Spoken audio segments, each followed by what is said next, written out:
Why, hello there. Good meowing, good afternoon, or good evening. Whatever time it is for you, thank you so much for stopping by and welcome to tonight's stream. It's a new game. There we go, blessings. I knew I was gonna hiccup. I've been drinking cranberry juice. Blessings again, double blessings at the beginning. This is gonna be a good stream. But yes, we are playing a new game tonight.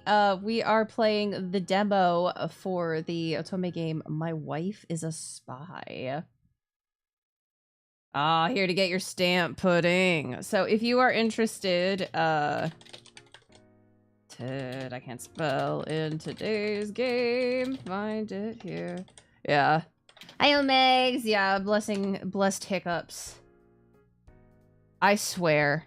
Eventually, one day, there's going to be a hiccup compilation. And it's gonna...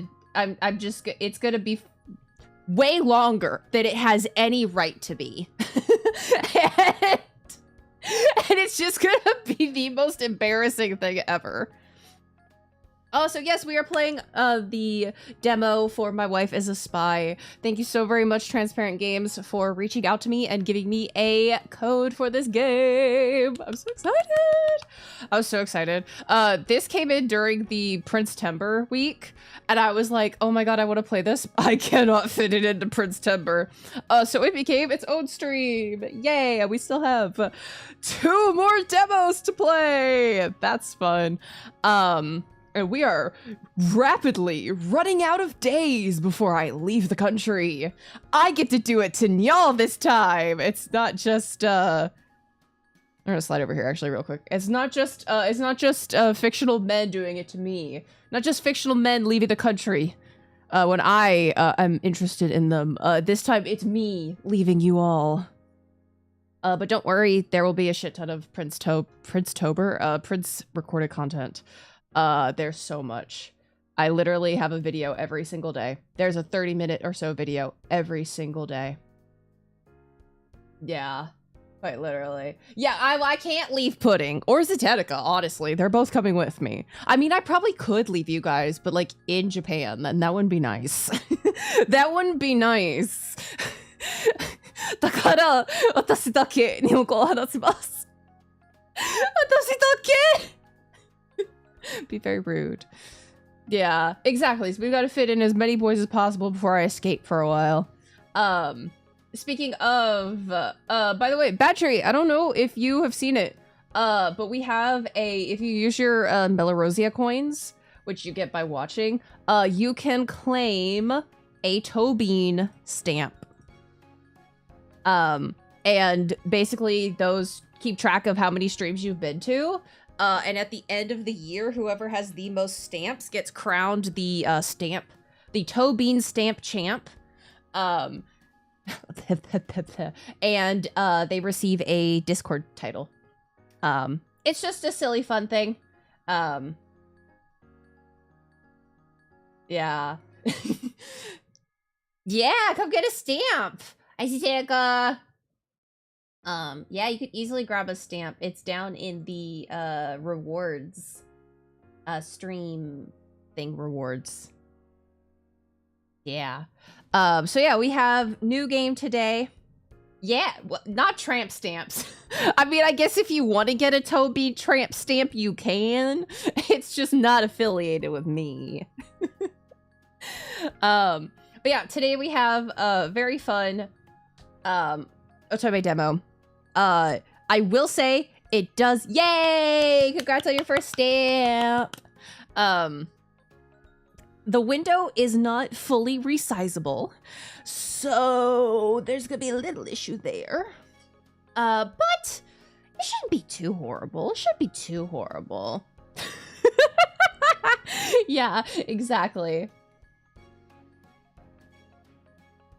But yeah, I think that's everything for like discussion wise that I needed to do. So let me hit pause on the music. It doesn't matter. I was gonna say let's wait till the music hit a stopping point. That I was like, we are not near a stopping point. All right, so let's pop over here. All right, once again, hello, hello, hello, it's me, and welcome to My Wife is a Spy. I am very intrigued about what this game will be. Also, I cannot see sound levels, so please forgive me, guys, if you are like, Prince, it's so loud, you'll have to tell me.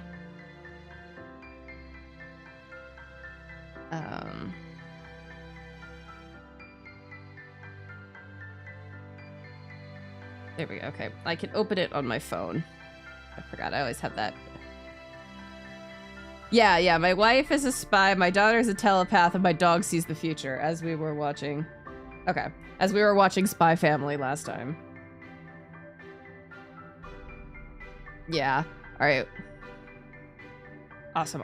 So let's do new game.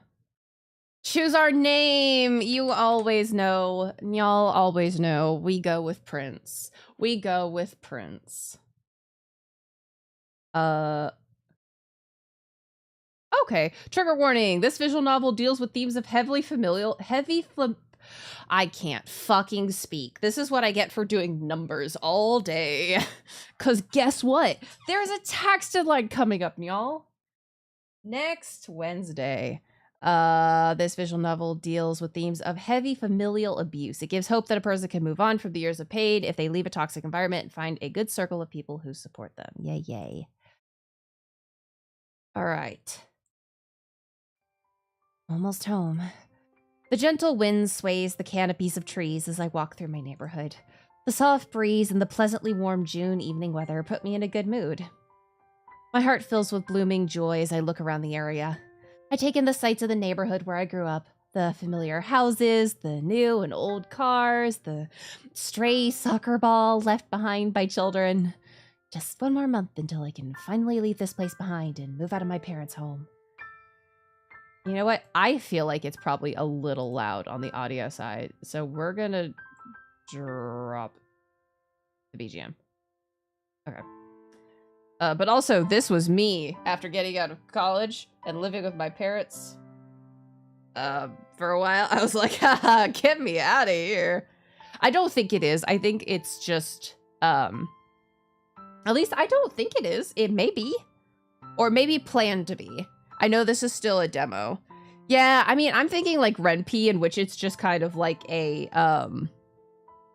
even if the has no voice, that's a slider that Ren'Py has in general settings. I know this is made in Unity, but all I need is the first paycheck from the job I landed today, and I can start looking for my own apartment closer to the city center. I will say that you do need a little bit more than just a single paycheck to start renting an apartment, but we're gonna wave that off as fantasy. I am happy to, and my steps light. Today I had a job interview for the position of a business analyst at a prestigious corporation. Business analyst? That's a high rank. All of my efforts spent learning math and economics in college has finally paid off. Oh dear Lord. Isn't it funny? Isn't it funny? I went to college for art. I went to college for game design. And here I am in finance again. I can't escape finance. It's unavoidable finance. Only half a year after graduation, I already have the dream job I've always wanted. All right, half a year filled with even more belittling from my parents than usual, telling me I'd picked the wrong course of study, that I would have been better off not going to school at all instead of pursuing economics. That's a weird one. Usually people are really happy about having business majors, like way more than you would think. Our protagonist is a psychopath, yeah.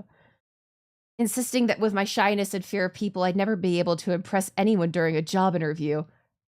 I mean, that is a problem to worry about. Yeah, math always finds a way. That is a problem.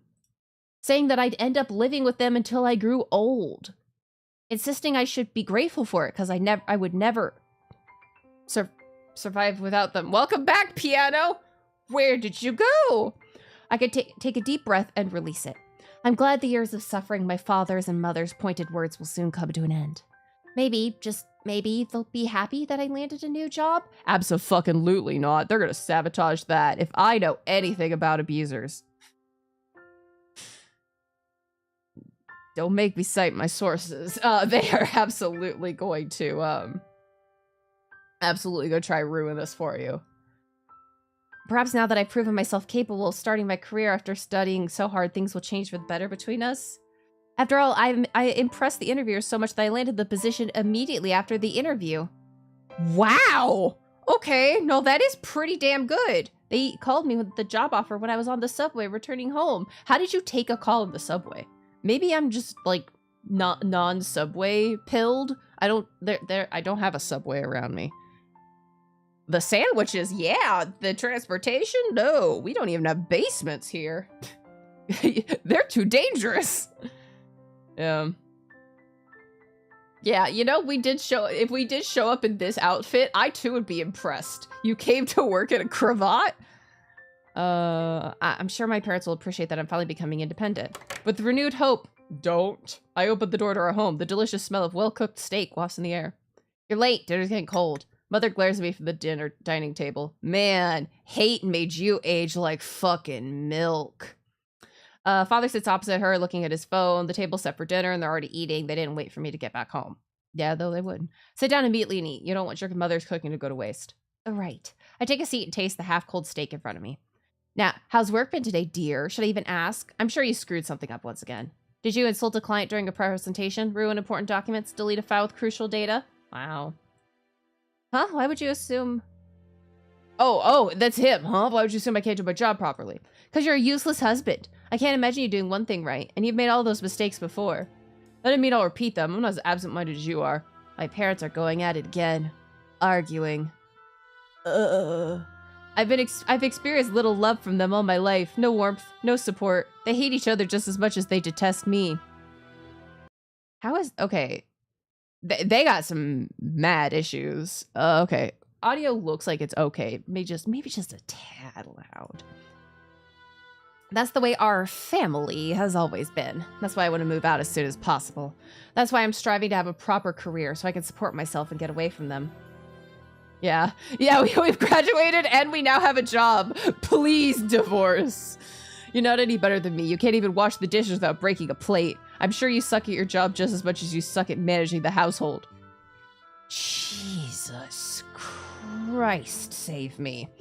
You, how dare you? If you hate the way I keep house so much, then don't eat the food I make, you ungrateful pig. Divorce is the option. And honestly, I don't think it would make either of them better. Actually, you know what? Stay together. Nobody else should be subjected to the two of you. I do love that they have Rorschach paintings hung up in the back of their house. What insanity is that? At least I at least deserve to eat a good meal after all the hard work I do to bring home the money that keeps this family fed. Yeah, they really are going at it. The meager money you bring in from your job barely manages that much, especially with Prince leeching off of us and being unemployed. Man, fuck you guys. I've never been unemployed, except for when I was in college. Technically, I was employed by college. I just did my coursework. I curl my clammy hands on my knees, my fingernails biting into my palms. My lips quiver when I speak up. With my parents focused suddenly on me, now's my chance to tell them that I just got my dream job. Still, their attention fills my heart to the brim with fear. These emotions are nothing new. Oh shit, are we gonna get truck-cunned? I have a feeling we're gonna get truck-cunned. I just have a really bad feeling that we're gonna meet Mr. Truck. I've dealt with them all my life, but I can never get used to the feeling of being so small, so inadequate. I am small, of course, and I do amount to almost nothing. Incorrect.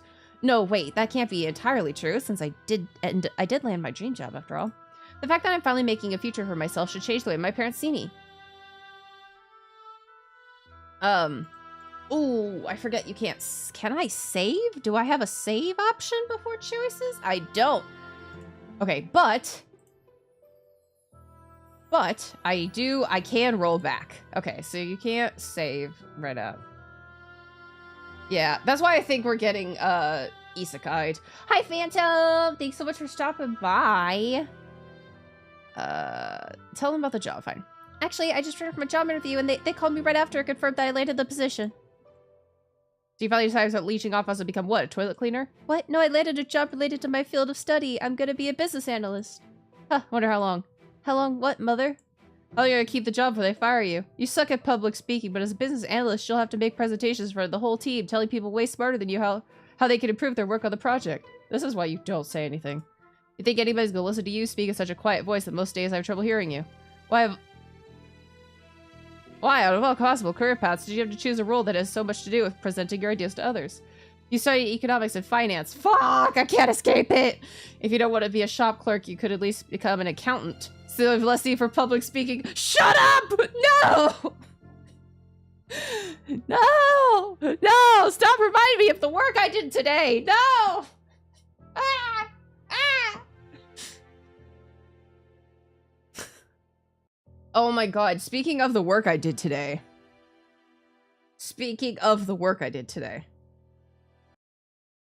Yeah, it is a damn if you do, damn if you don't. I did, realize, I did come to the realization, that I've been working in finance-related activities, for pretty much about 14 years.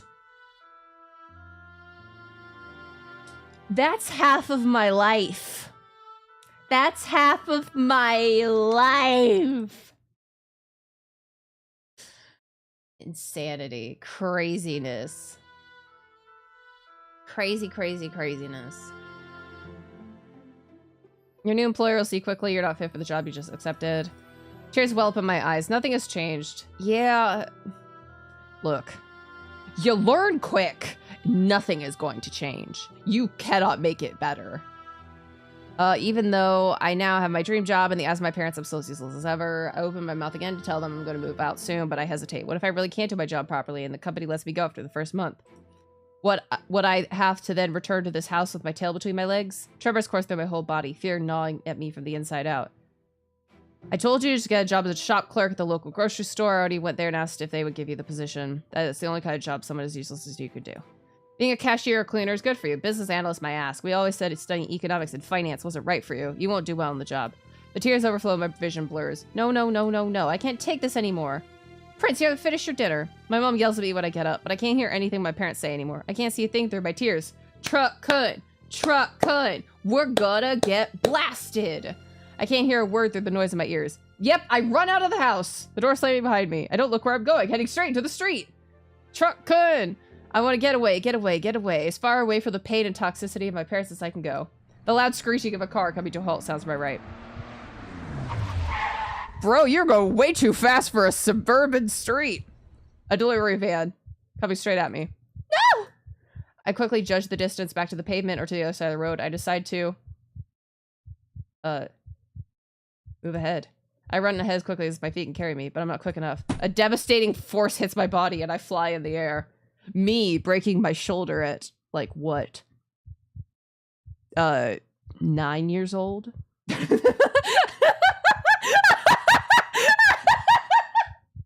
didn't get hit by a car, but,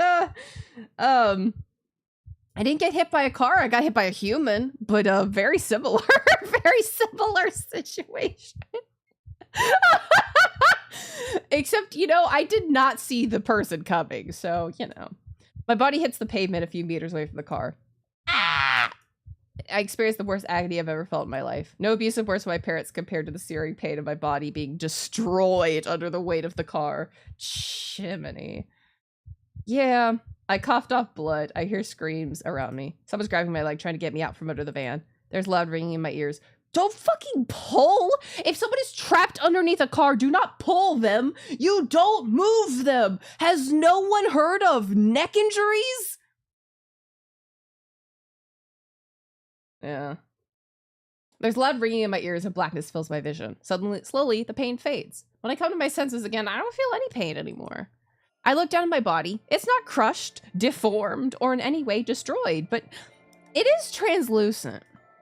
Around me is pure whiteness, blindingly bright, but instead of my eyes hurting, the sight of the place feels serene and comforting. Hello? My voice echoes loudly in the emptiness around me. Echo, echo, echo, Go. Slowly, I realize what's going on. Ah, bro, got killed by a truck. I died. I ran into the road, driven by emotions, and got run over by a delivery van. A small laugh escapes my lips. In the end, I really did amount to nothing. Well, you kind of had all forces going against you. I died such a pathetic death stemming from my own stupidity. Serves me right. Disappointment and regret fill my heart. I just landed my dream job. I was ready to get out of the abusive environment of my parents' home. I would have finally been able to live my life the way I wanted, to prove my worth to my father and mother, and to myself, to build a life of my own. Great. This sucks so much. I want to go back. I want to live my life. But going back to the life I'd lived is no longer a possibility, is it? I had died and gone to heaven? Is that what this place is? Wind blows behind me, a heavy draft interrupting the stillness of the air. I spin on my translucent heel in the direction of the blast and see... reincarnated as a business analyst. Okay, no, one of the books that I need to bring, one of the books I need to put on my Kindle and bring on the trip is the... What is it? Reincarnation of the other world kingdom relies on the bean counter or something? Which is just like a fucking finance bro gets reincarnated and they're like, what do you want to do? And he's like, take me back to finance. And then he gets like in a BL relationship. He gets into a relationship with the hot prince. And I'm like, I need that. I need that in my life. Can I be isekai'd and work? That sucks so much though. Like, welcome back. You get isekai'd, you wake up, they're like, how you want to go back to finance? I'm like, do you have to do taxes? Please tell me I don't have to do more taxes. That'd be so funny. That'd be so funny. Blassie, a door? In the white emptiness, the red door is very pronounced. I feel a pull towards the entrance. Yeah, it's elf taxes. The door beckons to me, dares me to come closer. It's not like there's anything else to do around here. I move towards the door, my steps entirely silent. I only stop when I'm in front of the entrance to... where? My hand hovers over the handle. Should I open the door? You know, the two constants in life are death and taxes. A shiver runs up my spine. I feel watched? Someone's behind me, staring at my every move.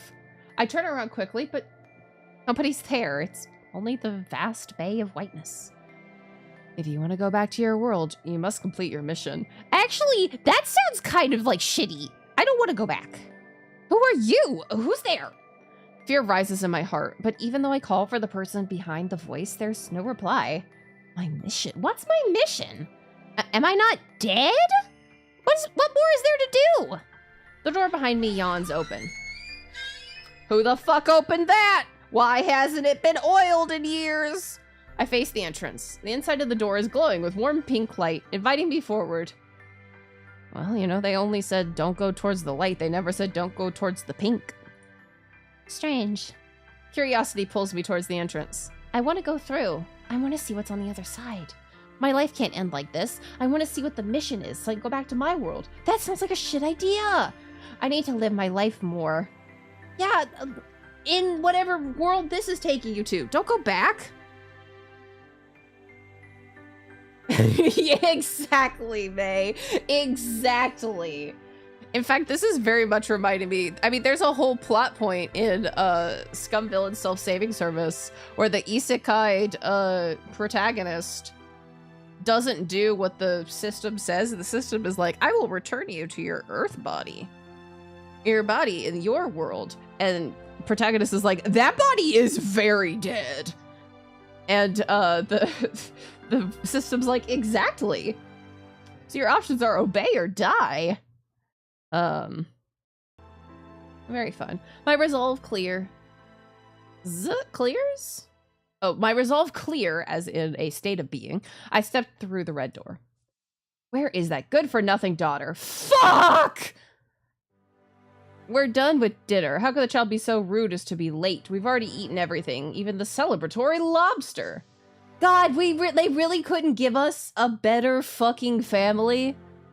I love Scumville and self-saving system. I would say if you need that book series made me laugh harder than I ever have in a long while. What does it matter if she's late? If she doesn't want to eat, she can starve for all I care. Who are these people? Where am I? Pink hair, clothes that would belong at a Renaissance festival, foreign food. Hi, Holly. You should read Scumville and Self-Saving System. Hell, I would do like fucking reading time of it. Scumville is Self-Saving System, so great. Yeah, exactly. We're fucking royalty, nobility, and our parents still suck ass. There you are, Sophia. Sophia, who's that? What are you staring at like a dumb lamb, child? Come to eat now, have you? I'm Sophia? Child? Who is this man to me? I look down at myself and see long pink hair. I'm also wearing an outfit that wouldn't be out of place at Renaissance Fair. My skin is slightly darker than my usual color. I take a step forward and stumble. I seem taller now, and something binds my middle, constricting my breathing. Is this a corset? Apparently we are a child. I pinch myself, but I don't wake up. The pain is real. The situation is real. Hi, Kata-Katas! Thank you so much for stopping by. Sophia Dale Carceri. Quit staring at us like you're seeing us for the first time. It's unsettling. Well, that's exactly what's happening. If you want to eat something, there are still some leftovers. The woman gestures to the table. My gaze wanders over to the lobster shells, eaten clean. There's nothing else to eat except for maybe the berries, to which the younger woman is currently snacking on. Do they think I'm a dog? That I'll lick their plates clean? Listen to your mother, Sophia. What is going on with you today? My sister's always been strange. This is nothing new. Sophia Del Carceri. The strange name rings a bell. On my way back from the job interview, I read a webcomic. Oh, it is straight isekai. Where a person by this name was one of the side characters. The girl had long pink hair, much like I do now. She wasn't anybody significant in the story, just a shy girl who followed the main heroine around as part of her entourage. But that was just a story. And this situation I'm in right now feels very real. We are textbook isekai right now. I couldn't have been reincarnated, right? That's not possible. I did die, though. And now I'm very much alive. Only, I'm not myself anymore. Sophia. Yes, that's your name, you stupid oaf. What in the world's going on with you? The man speaking must be Sophia's father. He once slighted the male lead of the webcomic. He's known for his mean personality. We don't even get good parents. We isekai'd, and we don't even get good parents. Oh, it's okay, Holly. Count Elio Dal Carceri. I grab the edge of the chair as the world spins in front of me. I'm overwhelmed by the new situation. I'm not feeling very well.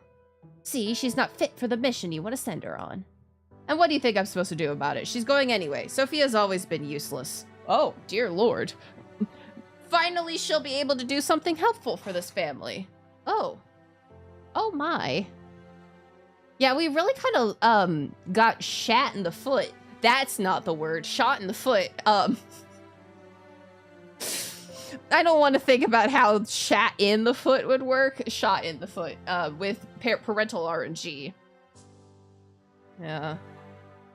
I mean, you could still get run over by a horse. Or a cart. Or both. That's truck kun, horse kun. Go away if I was to help his family. Sophia's mother and father no longer pay attention to me, arguing amongst themselves.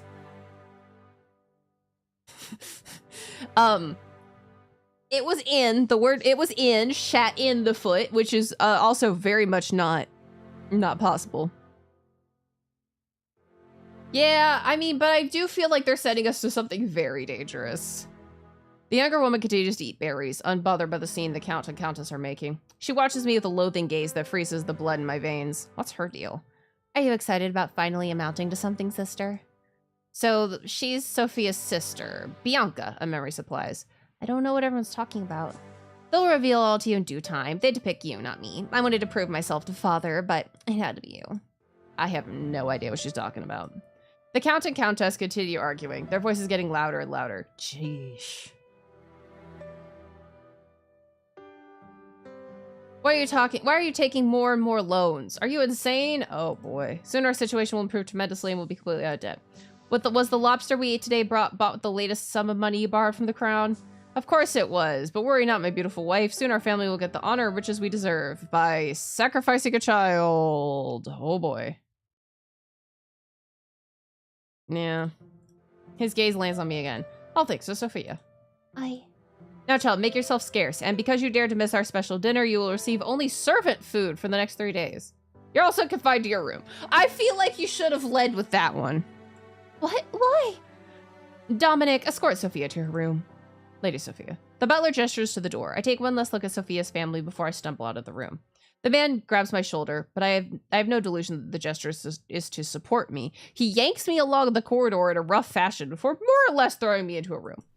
When the room is locked, I collapse on the soft bed. Memories of Sophia's life begin to flood my mind, of her relationship with her parents, of her life of her life as a gambling count's daughter. Is this situation for real? Sophia's parents are just as abusive as mine, not caring if she misses meals, calling her names, controlling every aspect of her life. Confinement and starvation are clearly their favorite means of enforcing discipline in their daughters. Or rather, in Sophia, since Bianca, I can't fucking read, apparently. Sophia's sister is their golden child who they barely ever felt the need to discipline. Why did I have to go from one toxic family to another? I don't want to live through abuse. Not again. What choice do I have, though? If I'm a noble daughter now, my only way out of this place is through marriage. I just hope my husband will be an old, disgusting geezer. If I want to return to my world, I need to fulfill my mission. And that was what the strange voice said. So, what's my purpose here? Sophia's parents mentioned a mission, too. I have no doubt I ended up in the body of Sophia for a reason. The grumbling on my stomach interrupts my racing thoughts. The body of Sophia, my body now, difficult as it is to think about, is hungry. Maybe it would have been better if I'd eaten the leftovers. No, I just have to wait for the servants to deliver my meal. I wonder if the Count will come to tell me what the conversation at the table was about. Later that evening, the door opens and a maid puts a tray with soup on the ground before hastily closing the door again. Soup. We've got soup. Yeah, no, we do look like a Fire Emblem character. We kind of look like Olivia from Awakening. Yeah. We're thinking the same ones, Zatoga. There is always nunhood. Possibly. Soup seems like a nice offering. Either the Count changed his orders about my food, or servants have taken pity on me. At least that's what I think at first. I pick up the tray and set it on the desk, sitting down to eat. One look at the bowl, however, shows me that this soup is just the most watered-down broth I've ever seen. Even so, I put a spoonful to my mouth and eat. I'm too hungry to worry about the quality of the food. Even this tasteless soup is better than nothing. The next day goes by as I struggle to keep myself busy in my confinement. I explore the environment of Sophia's room, trying to get to know her through the items that she holds close to heart. I quickly discover that, other than the brooch, she keeps attached to her day dress, she has little in terms of jewelry. Her father has likely gambled all the family jewels away. A tall bookshelf stretches all the way from floor to ceiling, suggesting Sophia liked reading. The books are all in Empire history, with little in terms of entertainment, so I put them aside. On the nightstand are a pen and paper, but the desk drawers house little in terms of finished letters or documents. I also try my best to find a diary, but to no avail. Yeah. Exactly, yeah. Unfortunately, protagonists must suffer. Quite often. I do, however, find a small, closed chest. Warmth spreads in my heart as Sophia's memory of the person who gave her this item comes to mind. Chiara, the Saintess. Oh. Sophia was part of her entourage during her stays in the capital. Judging from Sophia's reaction, she holds the Saintess in high regard. Yeah? I fish under the mattress, finding a small key and open the chest. Inside are an array of letters with expressive, chaotic handwriting. Chiara's handwriting is much like her personality, always in a rush to do one thing or another with little regard for inner peace. The opposite of what you think a Saintess would be like. Looking through the letters, I've witnessed the evidence of a friendship between Sophia and Chiara. At the same time, I'm doing my best to remember the original story of the webcomic. The comic centers around Saintess Chiara. She heals the poor and rich alike with her holy magic powers. She's also a skilled alchemist who invents many potions which help improve health in the Empire. Chiara falls in love with Luca, the crown prince, but she also has other love interests in the story. Her knight Antonio, who follows her around like a puppy, and the Duke of the North, Zachary. It's an Otome Isekai webcomic like many other I've read. Nothing particularly original, but I enjoyed the familiar premise. Sophia Dale Carceri is a friend of Chiara, but she plays no significant role in the story beyond being a background character. She's shy and doesn't speak much. But it seems Chiara holds Sophia dear, regardless of her shortcomings. Oh, how I wish I could have such a friend. I've never grown close to anybody on Earth. Yeah, we got isekai'd into an isekaiception. I become, you know what would be a crazy story to read, though? Isekaiing into an isekai protagonist. So you're, like, double unaware. I become even more curious about what mission Sophia, I, am supposed to fulfill. Since Sophia's nobody significant, what can she change in the story? I get my answers from the Count that evening. He waltzes into Sophia's room like he owns the place, and his daughter too, for that matter. Considering the south of the empire is based on Renaissance Italy, this dynamic between a noble father and his daughter isn't that surprising. Yeah, write that down. Write that down. Do whatever you want. I get up from my seat at the desk to curtsy to the Count, much like Sophia's memory tells me to. The curtsy comes out clumsy, and Sophia's father's frown deepens. Did you enjoy your meal? No matter, listen closely, child. You know our family's in debt, caused by Count Elio's sick addiction to gambling.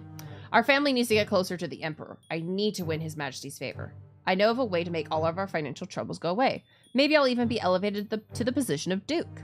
Is Sophia's father delusional? You know what? Honestly, probably. I raise my eyebrows when we need to do something hugely significant for such a change to happen. You will help achieve true happiness for this family. How so? You're a noble daughter of eligible age. Oh, fuck me. You're in, well, apparently that's what they're going to try to do. You're in the prime to marry. Together with the Emperor, we've made a good match for you. You'll marry Zachary Colville, the Duke of the North. I blink once, then twice. The image of the cold Duke of the North, the archetype of all dukes from webcomics, comes to mind. Dark hair, eyes like ice, a tall, athletic body honed by years of fighting with a sword. I could have landed a worse match in terms of looks. However, I'm sure you're aware of what a great match this is for you. You'll become the Duchess of the North. The duchy controls more of the northern lands of the Empire. Although poor due to the limited ability to produce food and the need to rely on imports of grain and vegetables from the central parts of the Empire, the North has a strong military to ward off the monster attacks from the lands even farther north. I wonder how the duchy wants to deal with their food problem. Right now, they're importing food from the Empire. If they rebel against the crown, will they import from allies who resent the Empire instead? Do they have such allies? And that's the problem your marriage will solve.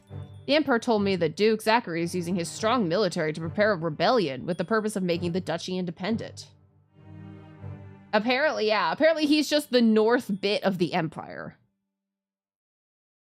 Right now they're under the Empire, so...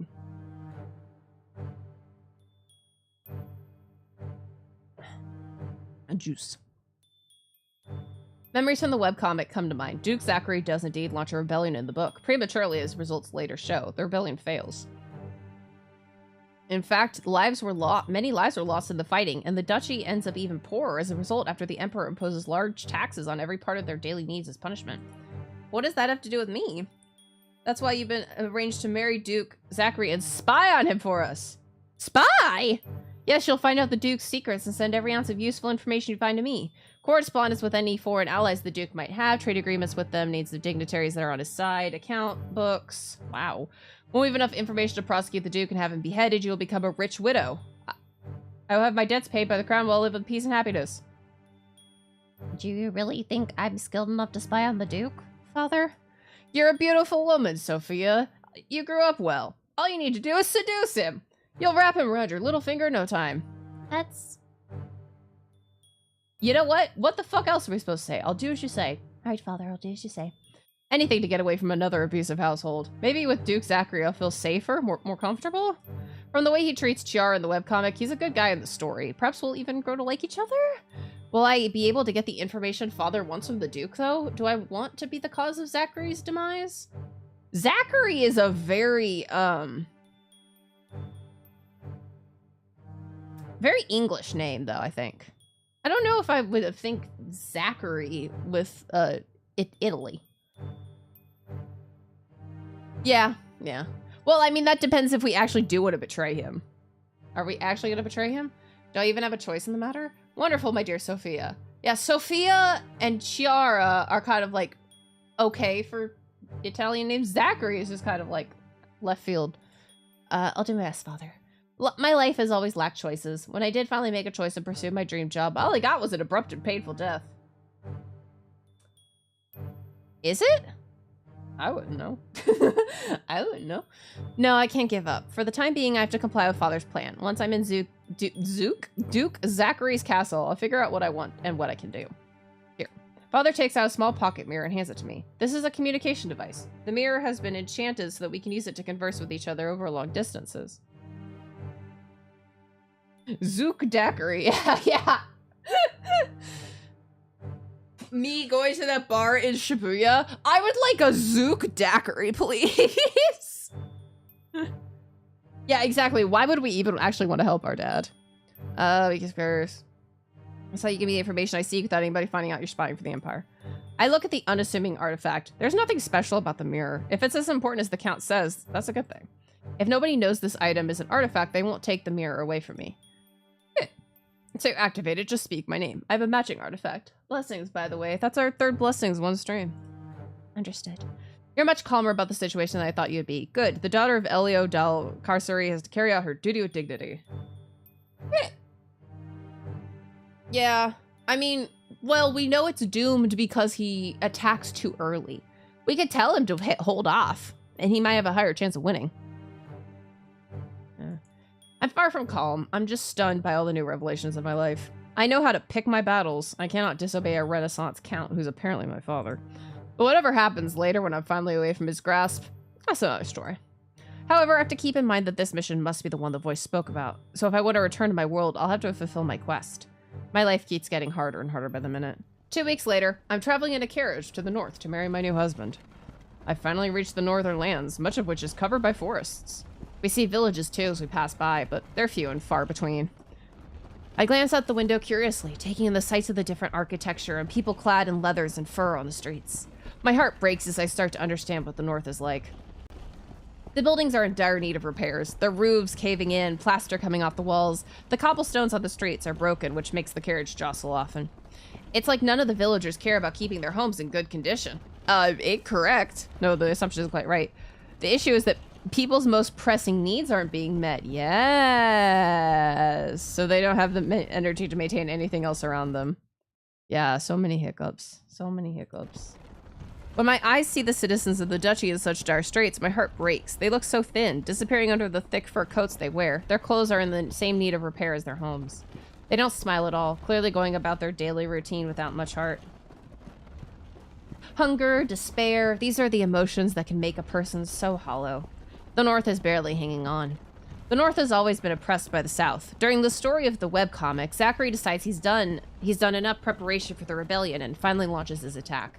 Like many of the webcomic's readers, I rooted for Zachary to become the main male love interest for Chiara and for the rebellion to succeed, but I've read many webcomics that started out well and ended not quite as the readers wanted.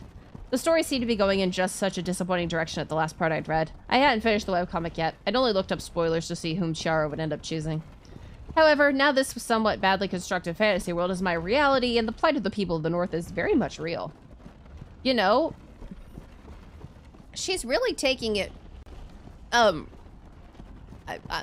is not the correct word, but, she's really not going like, oh, but these are all people from the book, they're not real.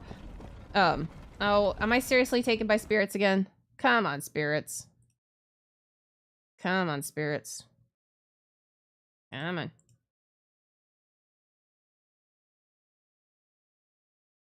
There we go. Yeah, she is really getting in character. The people want to split from the Empire to lead their lives without huge taxes. They already have enough problems with monsters advancing on the homes of the citizens and Zachary and his army having to stop the attacks. All of these concerns are part of my situation now, too. Yeah. I mean, we are going to be technically in charge. No matter what happens, though, rebellion or no rebellion, I know I don't want to go back to the Dal Carceri mansion. I can only look ahead. After 10 long days of travel, Jiminy, that's a lot. The carriage stops in front of the castle. The doors open, and a man, possibly the most handsome man I've ever seen in my life, with dark hair curling around his ears and sharp light blue eyes, extends a hand to me. Hello, honey. Yeah. There's a smirk on his face when he looks me up and down. Sir, welcome to the cold north, my lady. His words are a greeting, but at the same time, they feel cold. Yeah, he is handsome.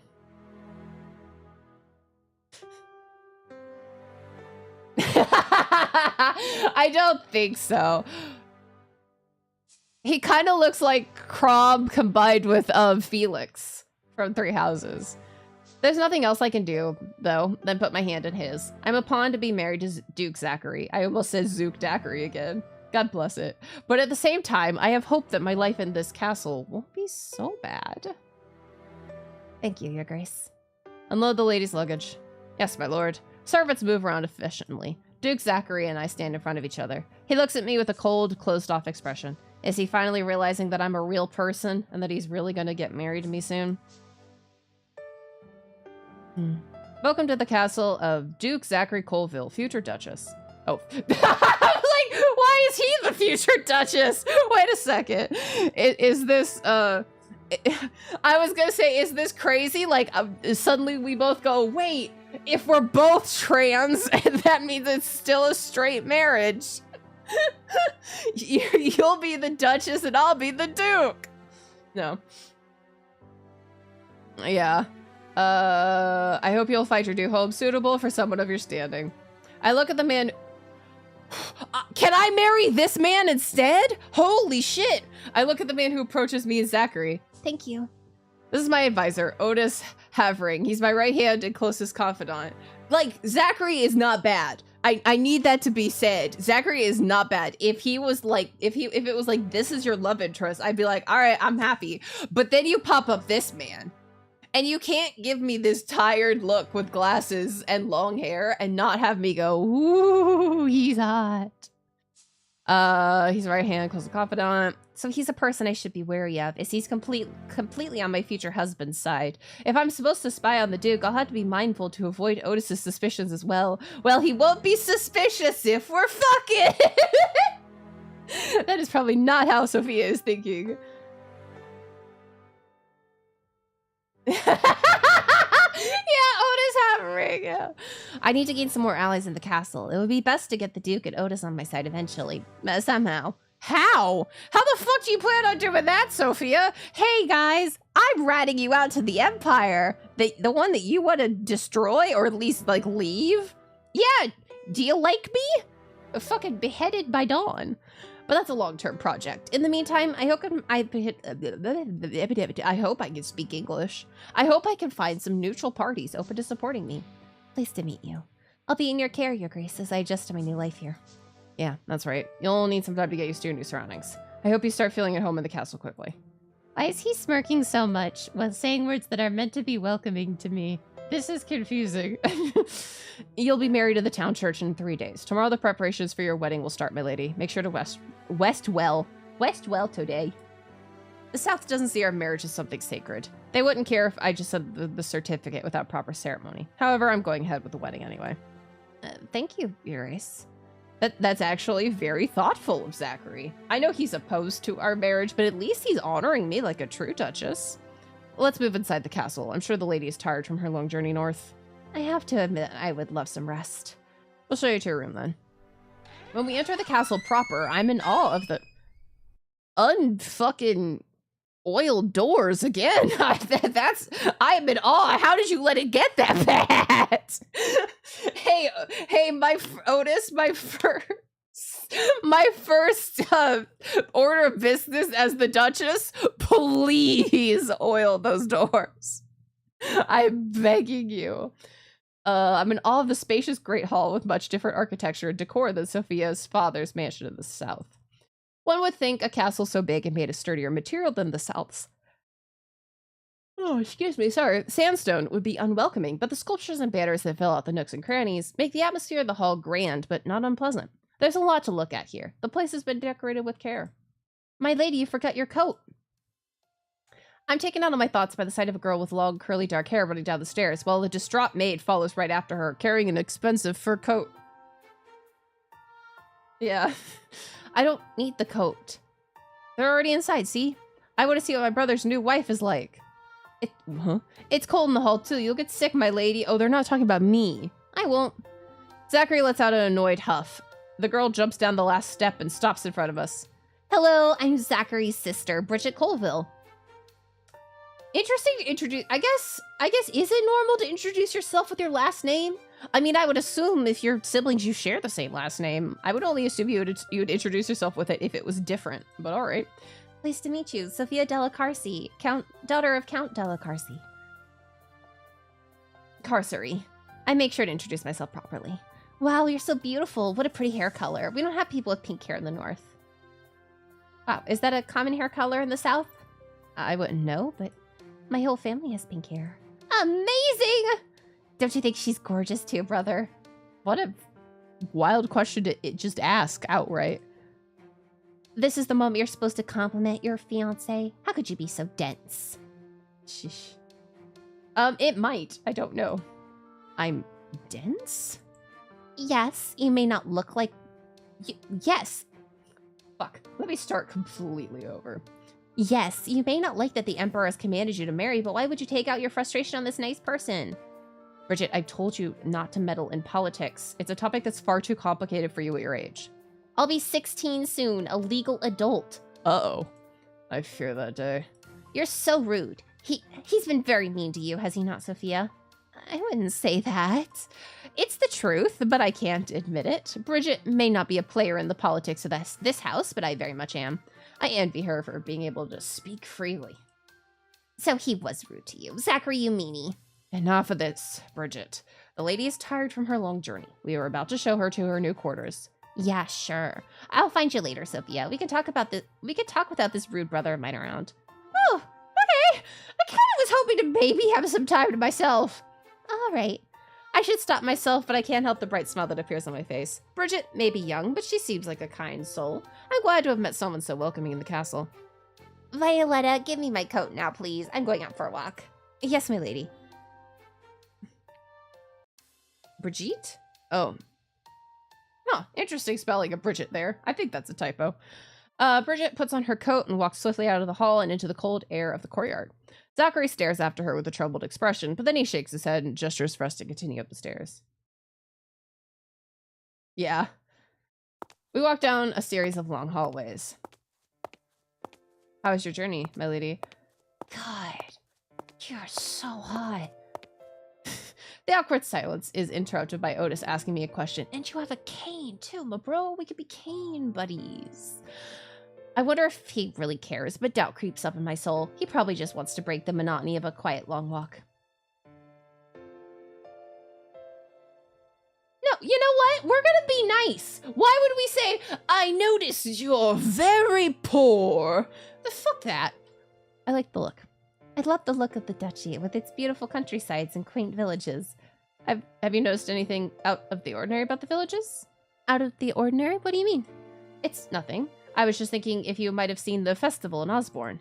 Ah, yes, we were passing by a village that had colorful decorations between buildings, but we haven't stopped for me to have a good look at the festival. Hadn't? I see. There'll be another festival at a village close by in 2 months. Maybe the Duke can take you with him to see the celebration. Maybe you could go with me?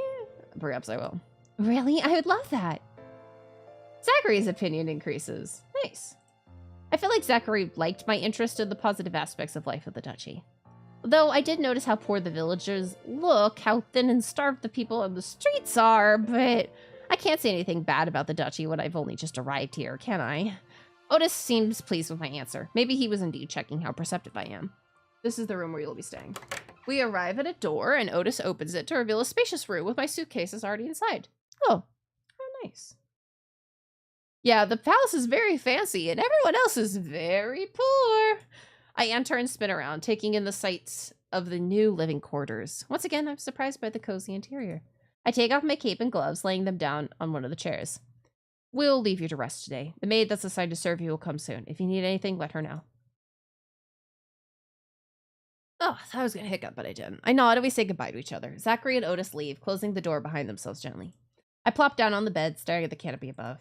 Only now do I realize how dead tired I am after the long journey. There's a knock on the door. When I call in for the person to enter, a maid with a bob of short brown hair comes in with a tray of steaming food. She puts the meal on the table, then turns to me with a polite smile. I get up from the bed and sit down at the table, looking at the hearty stew and crispy bread she served me. Not the kind of fancy food Count Elia loves so much, but I have to say I prefer it. At least here I'll get to eat proper meals.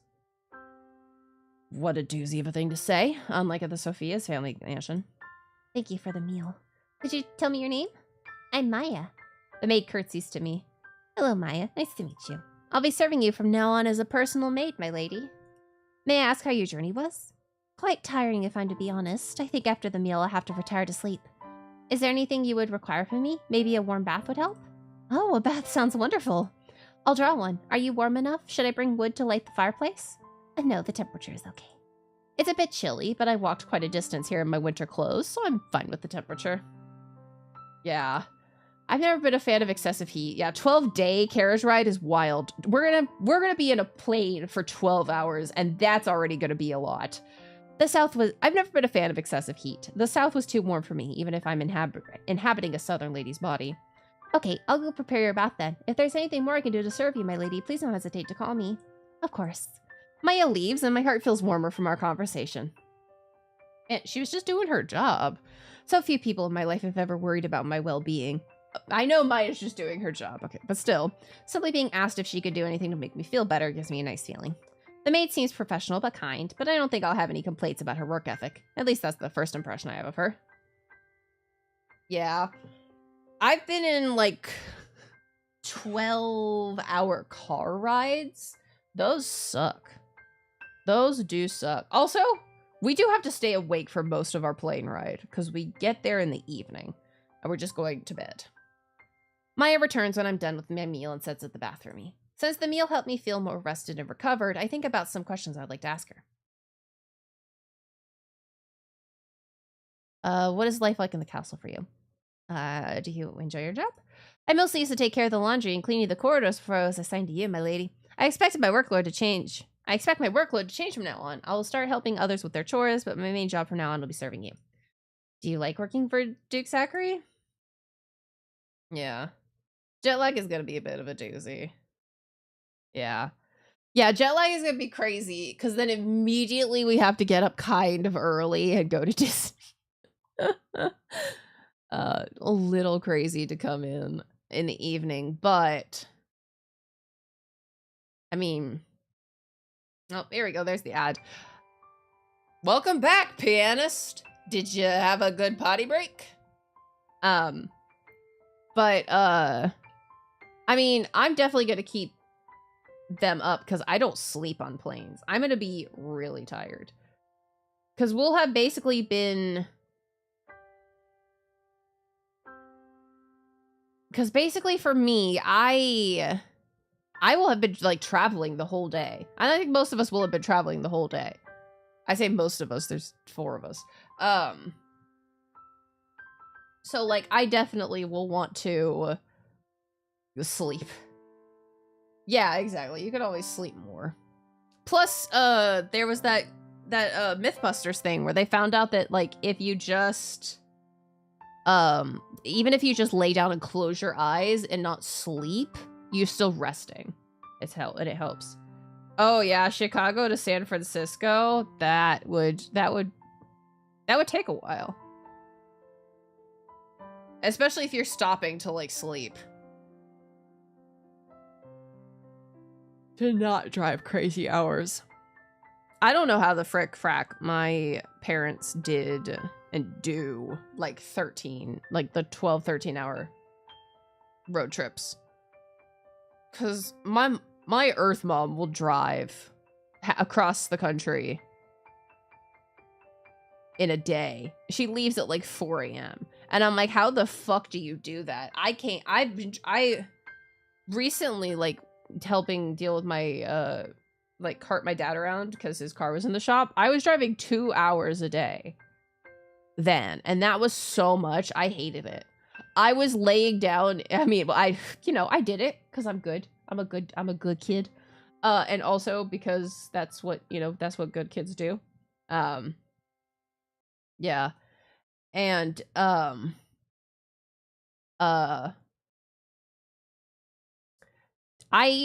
it was wild because at the end of the day, I would lay down, like I'm ready to go to bed. I would lay down and I don't know if you guys have ever experienced it. It's like phantom movement.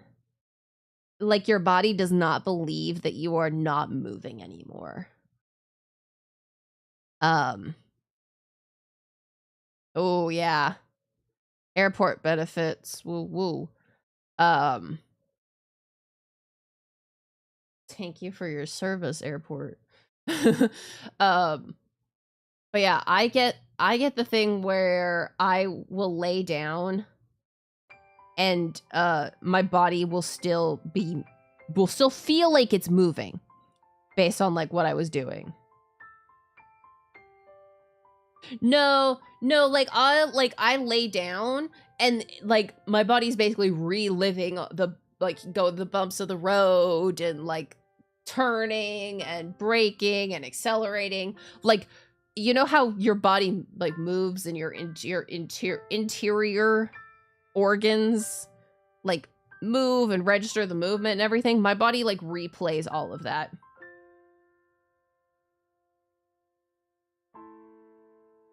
Well, no, it feels like I'm physically doing it again. If I'm basically physically going through it again. It's crazy and it's not very restful.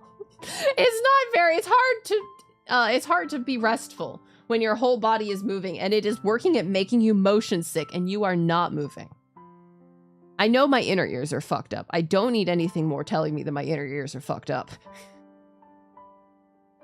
Maya seems cool with her answers. I suppose before I learn more about her true opinion of Zachary, I'll first have to gain her trust. Hear more about the duchy. The area around the castle is famous for its hot springs. Yeah. Oh, absolutely, it's something with my ears. I mean, my inner ears are just all sorts of fucking wonky now. This is hot springs, there's many hills nearby. The kids like to sleigh down them. Since we have snow almost all year round, it's a go-to activity for children. The castle is the safest place in the duchy. You can wander into the nearby woods and hills without worrying about anything bad will happen to you. What kind of bad things can happen around here? As I said, no harm will come to you here. I feel like Maya is deflecting the question. Yeah, because you just asked her, how can I die? She's probably like, this bitch. Is the Duke respected by the people? Yeah. Elf ear problems. Well, both, technically. All around ears. Is Duke Zachary respected by the people? Duke protects us from harm. Yes, the people respect the master. I feel like Maya wanted to say something more on the topic, but stopped herself. Maybe one day I'll gain her trust enough for her to tell me what she really thinks about the Duke. Does the Duke like a sister? They're siblings. Huh? That's not an answer. Yeah, cats usually have good balance. I didn't get that part. Yeah, entirely could be. Maya states her words so matter-of-factly as if the fact that Zachary and Bridget are brother and sister explains everything about their behavior towards each other. I know that, but it's not my place as a maid to speak about my master's relationship with his family members. Maya sets this boundary between us firmly. Okay, I respect her for that. Well, that's it. Thank you for your answers, Maya. Bath is ready. When did you leave to turn it on? Okay, I'll help you wash up, my lady. I'm embarrassed about Maya helping me take a bath, but I don't feel like it would be proper to dismiss her when she just wants to do her job. I suffer through the embarrassment of having her help me. When she's done and I'm dressed in a nightgown, I jump into bed. Okay, hold on. I feel like we really need to drop that sound effect volume. Maya leaves me to rest. As I'm falling asleep, I think about Zachary's cold disposition and his mean remarks. Yeah. Despite his kind words, he never outright disrespected me, and I get the feeling he never will. He's too good of a player of politics. Scary. Not wanting to host a proper marriage ceremony was the rudest comment he shared with Otis and I, but I'm not sure if he was serious about skipping the wedding in the first place. Did he suggest skipping it just to see how I would react to the comment? Was everything Otis and Zachary said to test me to see how I would address them in my new situation? Yeah. Anxiety makes my heartbeat quicken. I feel cold and hot at the same time. I can't fall asleep. Tossing and turning, worrying that I said the wrong thing today multiple times. Worrying about how I'll survive against the hostility of my husband and his advisor. It's dark when I finally drift off to sleep. Your only purpose in life is to be used as a pawn. You've been arranged to marry Duke Zachary Kelville, serve me in getting a better position in life. Have you spent all the money you got from the crown on a fancy meal again? Don't worry, love. Sophia will spy on the Duke for us. Our life will take a huge turn for the better soon. The only job you can do is shop clerk, cleaner. You want to become a spy? You lack the subtlety to play politics in a world you don't know that much about. Anyway, you're gonna fail. You're not good enough to get this Duke on your side, to deceive him until he parts with his secrets. Oh yes, blessings. I might have welcomed you to the castle. It doesn't really mean we want you here. Perhaps my sister may have been kind to you, but everyone else wants you gone. I'll divorce you as soon as I can. I'll find a reason to cast you aside. You're never gonna gain my trust. Ah! Wow. Very coherent nightmare. I wake with a start, sitting up in my bed. Maybe none of my nightmares have been that coherent. Well, no, some of them kind of have. But not like people talking to you type. My heartbeat is erratic, my throat dry. I feel like the world around me is spinning. I can't breathe, I can't breathe, I can't breathe. I need to get out of here. I quickly wrap the shawl Maya left around my nightgown and step outside the room into the much colder hallway. The air is circulating more here, a small draft chilling me. I welcome the sensation. I take a few deep breaths, feeling the exhaustion from almost having a full-blown panic attack suddenly deep in my bones. It was just a nightmare, it's not real. And yet, deep down, I feel like the words that Sophia's parents, my parents, and Zachary threw at me in my dreams were the truth. I'm not good enough to be a spy. I'm not going to gain Zachary's trust no matter what I do. I can't think that way. I need to find a solution. I want to get back to my world so I can finally lead the life that I've always wanted, so I can start my career. I worked so hard for that reality. I need to calm down. I'm not sure if I'll be able to find the way back to my room, but I don't care right now. I decide to go for a walk down the long corridors of the castle. I walk for a while until I stumble upon an ajar door. Oh, uh-oh. Lights fall through the opening and voices can be heard from within. I stop walking, curiosity getting the better of me. Then, when I realize the people speaking are Zachary and his advisor Otis. She's bound to be a spy. They're talking about me. Don't you think they picked the wrong person to spy on me? She seems like a normal girl, not a major threat. They must have thought to send someone we wouldn't suspect of being a spy from the start. And they certainly did a decent job of researching your preferences. This kind of sweet but dignified lady is just the type of woman you like. Oh. There might have been more to her than we know right now. It's too early to judge if she'll be of any good at spying on you. I doubt she'll come up with any sound plans. And the fact that I might find her attractive doesn't matter. She's going to be my wife in name only. I'll stay wary of her. I don't want to risk her getting close to me when she might be planning to steal the secrets of the duchy. We should limit Sophia's access to the information that flows through this castle. Of course, we're not going to give her any proper duchess work like taking care of the household finances either. Duchesses in this setting are responsible for bookkeeping and making crucial financial decisions for the whole duchy. The point of delegating much of the management of the duchy and estate to the duchess would be to lighten the burden of those responsibilities on the Duke Lesser. Duke Lesser? Yeah. they fed us, they force-fed us shrimp.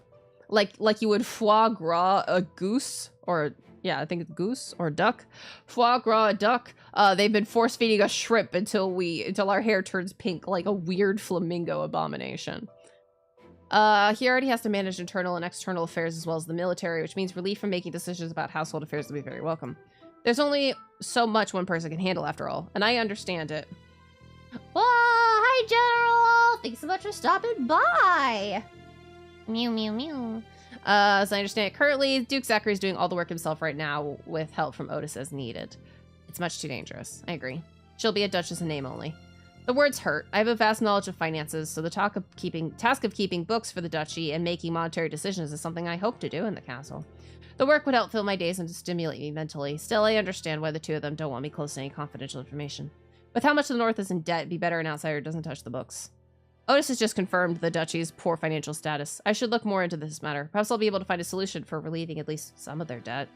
It would be a way to gain the trust of the Duke and Otis at least. I should figure out if there's anyone I can ask about the debt or any other way to find the information I need.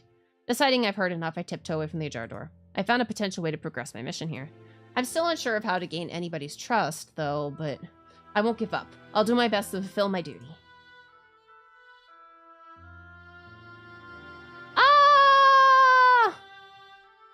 That's it! Whoa, that's the end of the demo! Alright. Ugh. Let me pop over here. I think. Yeah, I know. I don't think so. Let me read the email.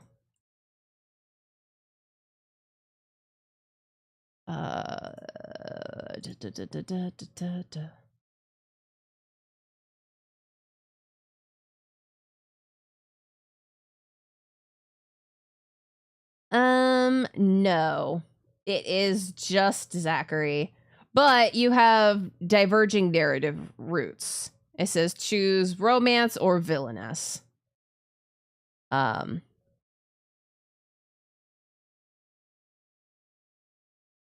we answered the question, it did say like Zachary's affection went up. But he is the only one that you can romance.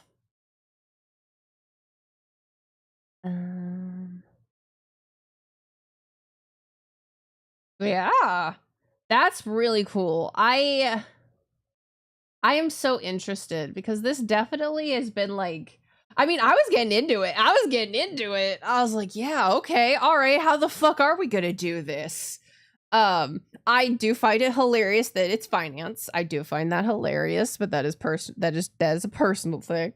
I can't escape finances. But yeah, I mean, it's a very nice isekai, like could be villainess genre game. Oh, how the fuck would you make it a counting minigame? That'd just be math. Do you know how much people would hate that? It would just be math. Oh, but we still have like an hour left. And I don't know. Yeah, Amnesia had the math quiz. Yeah, and you know how few games have had anything since that?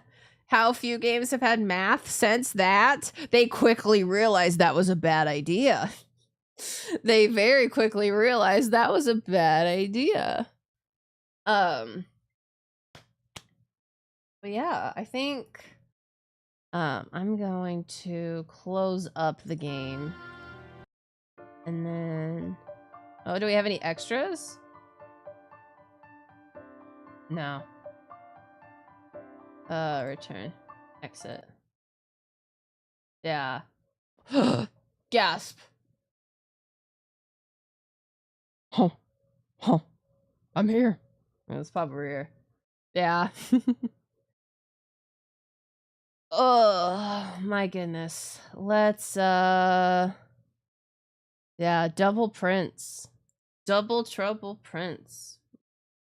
Do.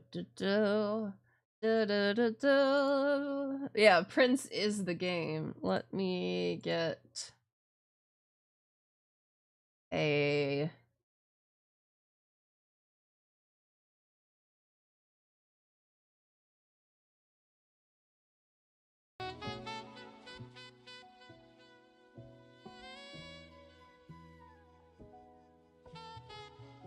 all right, jazz.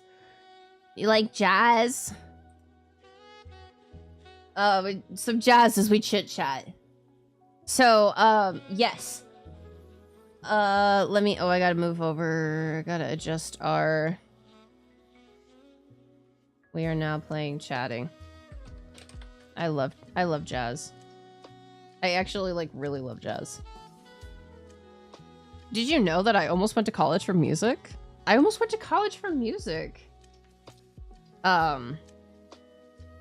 considering it for a while. I mean, when I say almost, I say I spent a third of my high school career, almost a third, half of a third or whatever. Yeah. I mean, I also played double bass. I played the big double bass, like the full huge instrument. I loved it. Honestly, that is one of the things that I wish I could grab again is like have a bass. How much do basses even cost? Hold on. I'm gonna look this up now. Welcome to Tangents. You haven't seen it yet, Bad Tree. I get off on some wild tangents.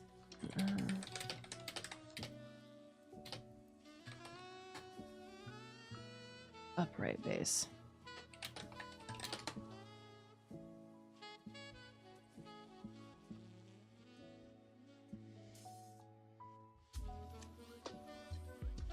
Upwards, oh, wow. Upwards of 10K.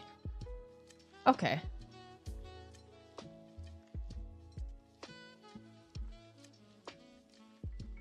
Wow, okay. That's shockingly doable. God, I think I also played 3/4.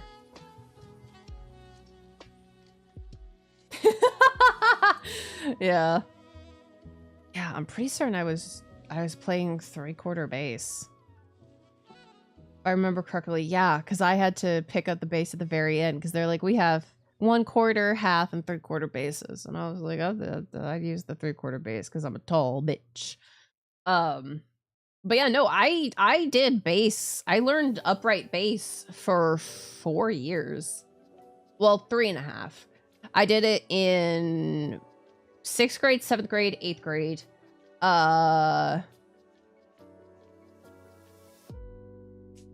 And I was actually like top of my middle school. Me and one of the other girls, who literally we learned together. In 6th grade we learned. Yeah. We were together in 6th grade and we just kind of like jumped and grew and jumped. Mostly because there were 3 of us. They're not terribly loud, but they are like low. I mean, they're a bass. So I don't think I could do it with like a second floor apartment or above. But oh, hi baby. Hi baby girl. Hi baby girl. But yeah, I was in the top. My middle school had yeah. My middle school had 4 levels of orchestra. It had beginner, philharmonic, symphonic, and chamber. So I started my year at beginner. I knew nothing about how to play an instrument. Well, I mean, I knew instruments. I didn't know anything about stringed instruments. No, I take that back. I had played dulcimer, but I don't really think dulcimer counts. But so after a year of basically almost one-on-one lessons, I went to symphonic. I jumped to the mid-range in 7th grade. And my parents actually paid for me to have like solo lessons from a bass student at the local college. So he would come down and like every week, like 2 to 3 times a week. I think it was like 2.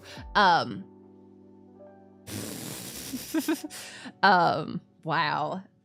He would meet with me and we would practice, and I was learning like crazy stuff. I learned thumb position. And when I brought that up to my conductor, my conductor, he was like, "Why you're learning thumb position?" I was like, "Yeah, it's great."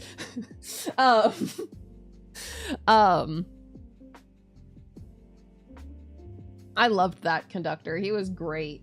I adored him. I was so sad that he left my 8th grade year. Yeah. Well, for bass, thumb position means, so you know how the fingerboard of a bass, and similar to a violin, goes like way down the instrument. So, and usually you really only use like the up bit, the past the body of the instrument. You really only use that much of the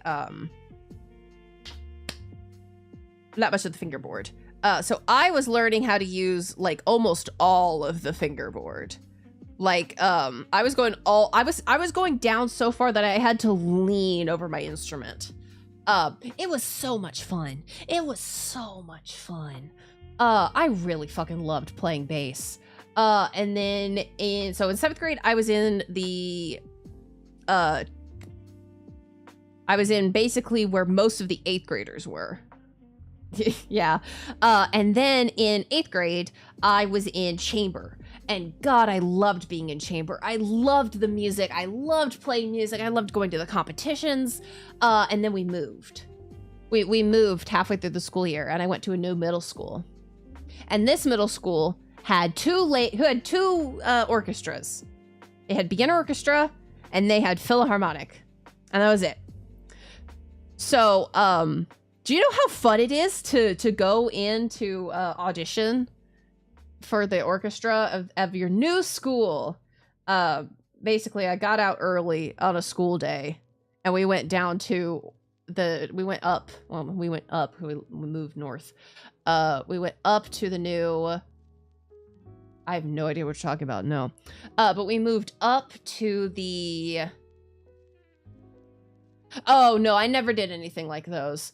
But we drove up to the new middle school, and I met the director, and I was like, hi, I'm Prince. I play bass. And we'd been in discussion with her because I was like, look, I am a very high level player. And she was like, we do not have anything high level here. She was like, so you will be in Philharmonic with everyone else. And I was like, okay.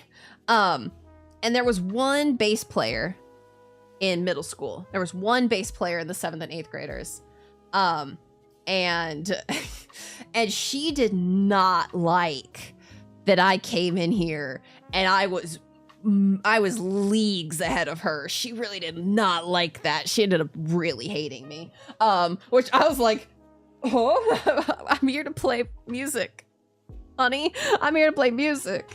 So that was fun. Yeah, no, she was quite easily dethroned. Not to pat my own back, honk my own horn, but no, she was very quickly dethroned.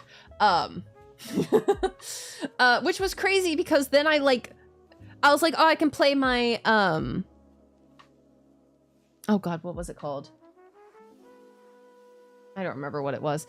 But it was, I can play we had like a sight reading and like memory competition or whatever. I was like, oh, I can play that piece. And the director was like, yeah, absolutely. You know, play what you feel comfortable with. And then I lean over and start doing thumb position again, which no one in this school had seen before. And the director was like, oh, wow. And all the kids were like, what the fuck are you doing? And the other bass player was fuming as I just, you know, playing away. And I was there for for a semester, basically. So half the year I was there. And that was rough. I didn't quite enjoy there. Yeah, pretty much. I mean, if you think about like all those animes where the person comes in, like they join the group after. Yeah, exactly, pretty much. It felt like that. Like this new character comes and just absolutely shows up everyone else in the group, and everyone's like, whoa. I didn't really see their faces because I was busy reading my music, but definitely it was a moment. I mean, they had a harp, which I thought was fucking amazing. I was like, you have a fucking harp? If we had moved here earlier, I could have played harp. I would have loved to play harp. Yeah, exactly. I took off my training thumbs. And then going into high school, like they had a whole like orchestra. We basically all went to a local lake and like had a time together, getting to know each other, talking. Because high school had 3 levels. It had the freshman level, it had Philharmonic Symphonic Chamber. And Chamber was the juniors and seniors. Yeah, I think I did. Yeah, Chamber was the juniors and seniors, Symphonic was the sophomores, and Philharmonic was the freshmen. And I got told in front of pretty much everyone, because we all came in and like we played around, we were playing instruments, and everyone was being told like, yeah, everyone was like, oh, we're all gonna be in like Philharmonic together. It's gonna be great. And I was like, oh yeah, this will be fun. Internally, I was like, shit, I'm better than you guys though. Okay, but I'll be in Philharmonic. And the director looked at me and she said, Prince, you're going to Chamber. And I said, what? And everyone else went, what? Look, I didn't say it out loud. It was an internal thought. It was an internal thought. But no, basically she was like, you are going up with the juniors and seniors. And that's where you're going to stay. You're going to be with the juniors and seniors. And I was like, oh, okay. All right. Which was crazy. That was wild. And I spent a semester I spent a semester of my high school career in our orchestra.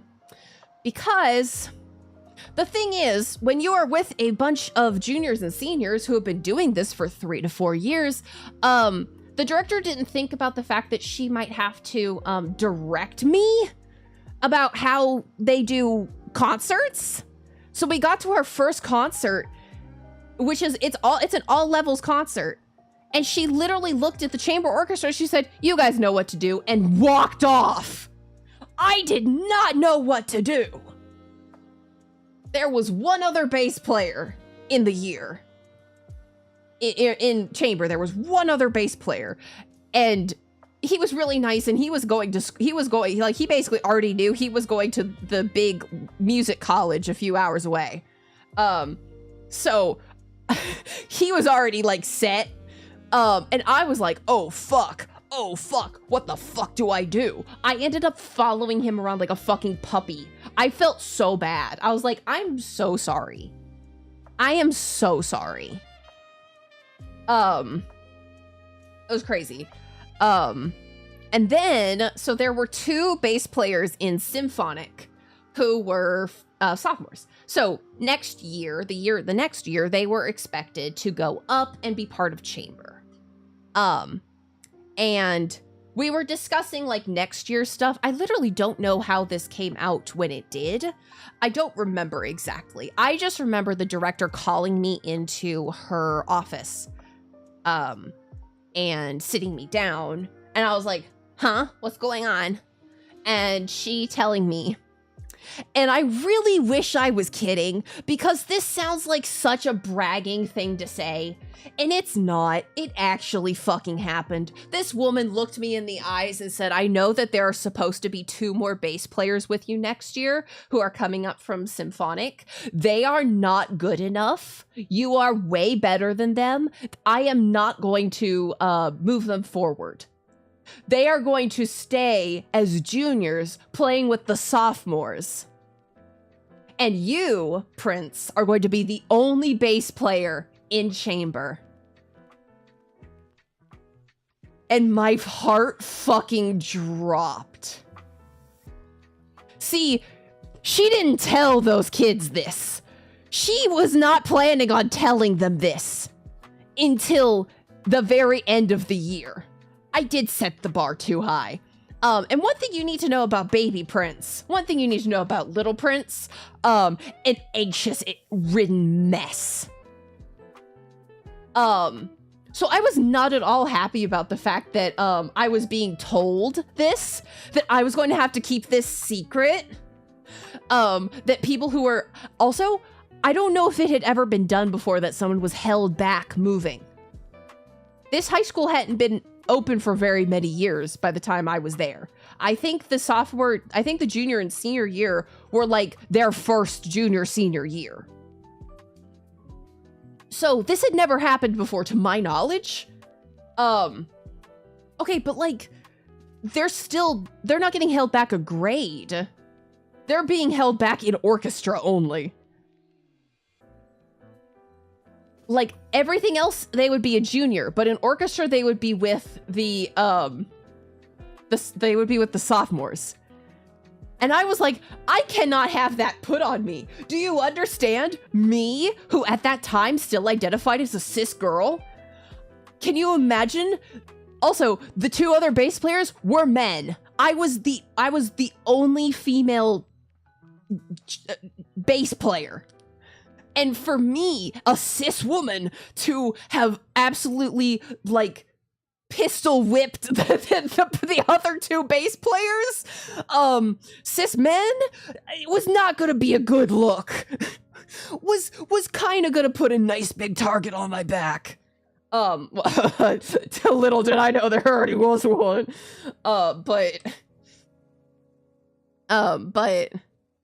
So yeah, I was like, I don't know if I'm comfortable with that. And this lady was like, it's fine. It'll be fine. You're way better than them.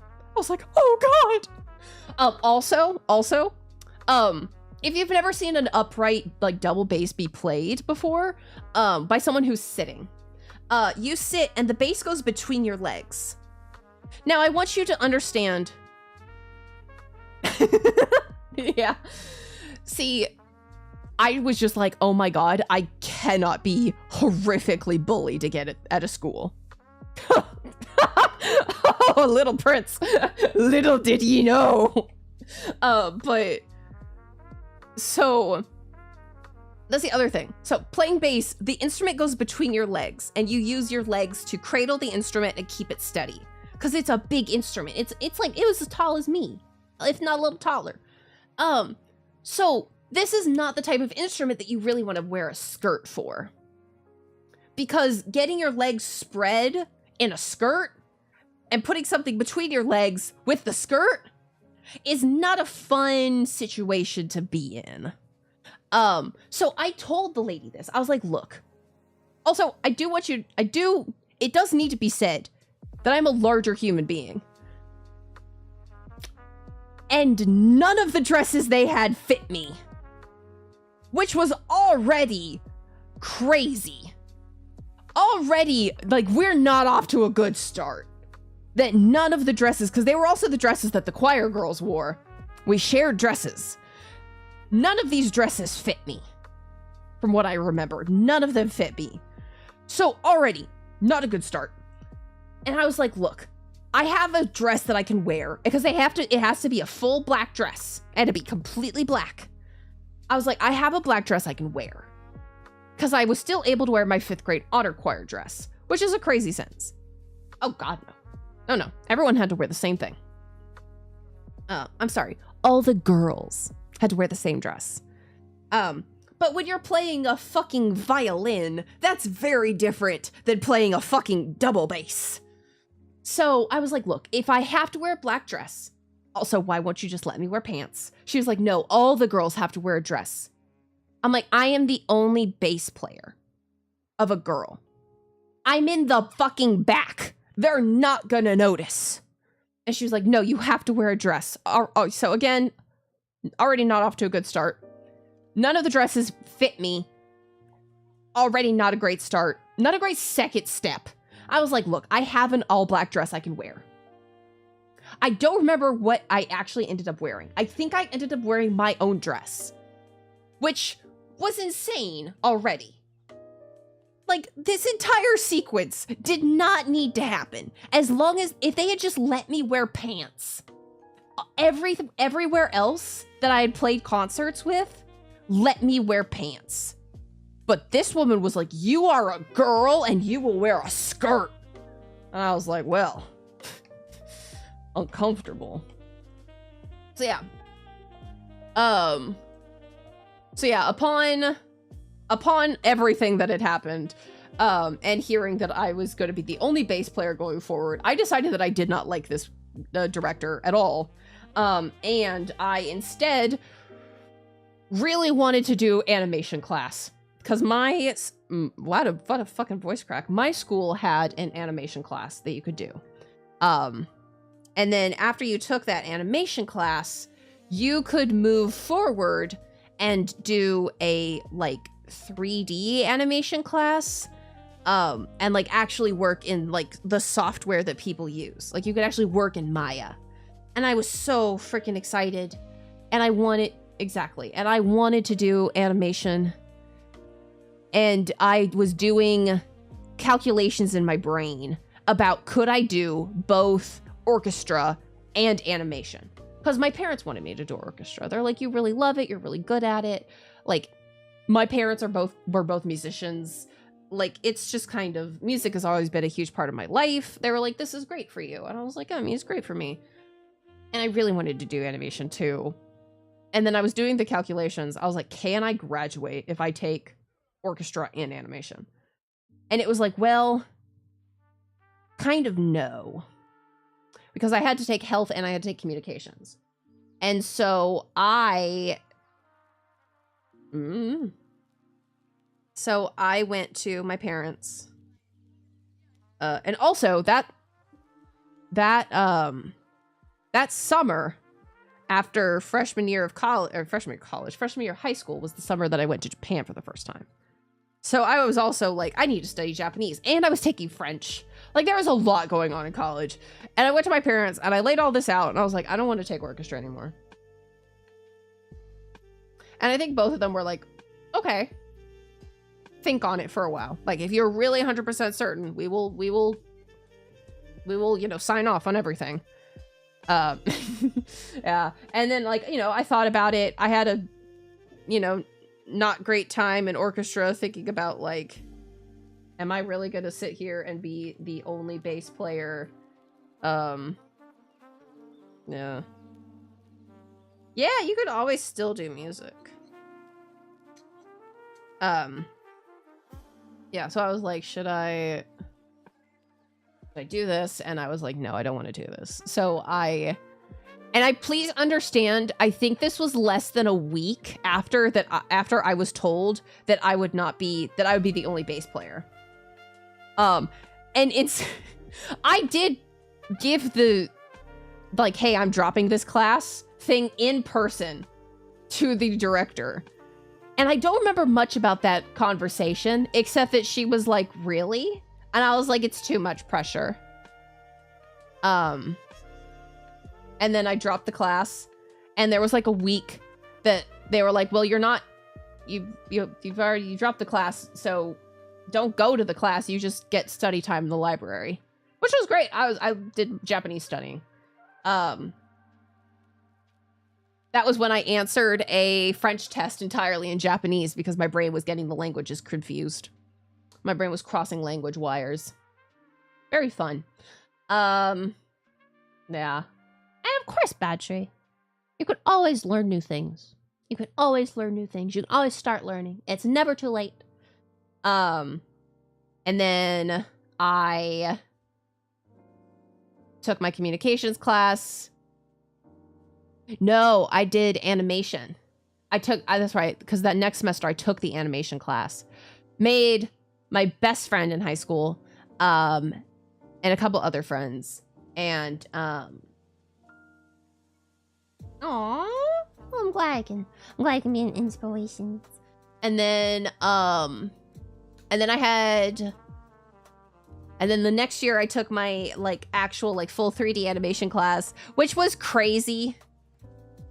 That whole class is another story and a half to tell. Like, look, I talk about how crazy my high school experience was, and I've talked about the insane shit that was both my middle school and my high school. But that class was wild and insane. And the teacher who was teaching it did not know anything about animation. She was a film studies major. So when she's telling us to do things in our software, she didn't even know how to do the stuff in the software. So we couldn't get any help from our teacher. We had to look everything up ourselves and learn ourselves, basically. But I became very good at painting weights in 3D animation modeling, which is a job that basically nobody wanted to do. So there were times that, because we each had to make, we got split into teams of 2. We had to make a minute long, yeah, we had to make like a minute long short, animated short. So we had our animatic, and then we made it 3D, and we rendered it out. And I became like the go-to person if someone was having problems with painting weights, which was hilarious. I had a lot of fun. I also, because in my first year, in my first animation class, I spent a lot of time like just modeling backgrounds and stuff and modeling like stage settings. I had a lot of fun just making weird ass shit because I would get done with our project super fast, and then it would be like, yeah, do what you want. And so I would be on YouTube listening to Vocaloid music, and crafting insane like beehive internal structures, and like I made a like shrine place. I don't have any of them anymore because I think they all got like lost with data drive corruptions and things, but like I still remember them kind of. And that was always a lot of fun. Yeah, and then we had Crazy That, and then yeah, and a lot happened my sophomore year, and I said, Mother, Earth Mother, my beloved Earth Mother, Get me the fuck out of here. And then I did my junior and senior year in one online. Because I was like, fuck this, I'm out. Fuck this shit, I'm out. And that was fun because my younger Earth brother was still going to the physical high school, but I was staying at home doing my junior and senior year stuff together. Look, it was both great. Yeah, it was both great in that, like, I really think that that prepared me for college more than anything else. Having to, like, actually pace myself with my learning.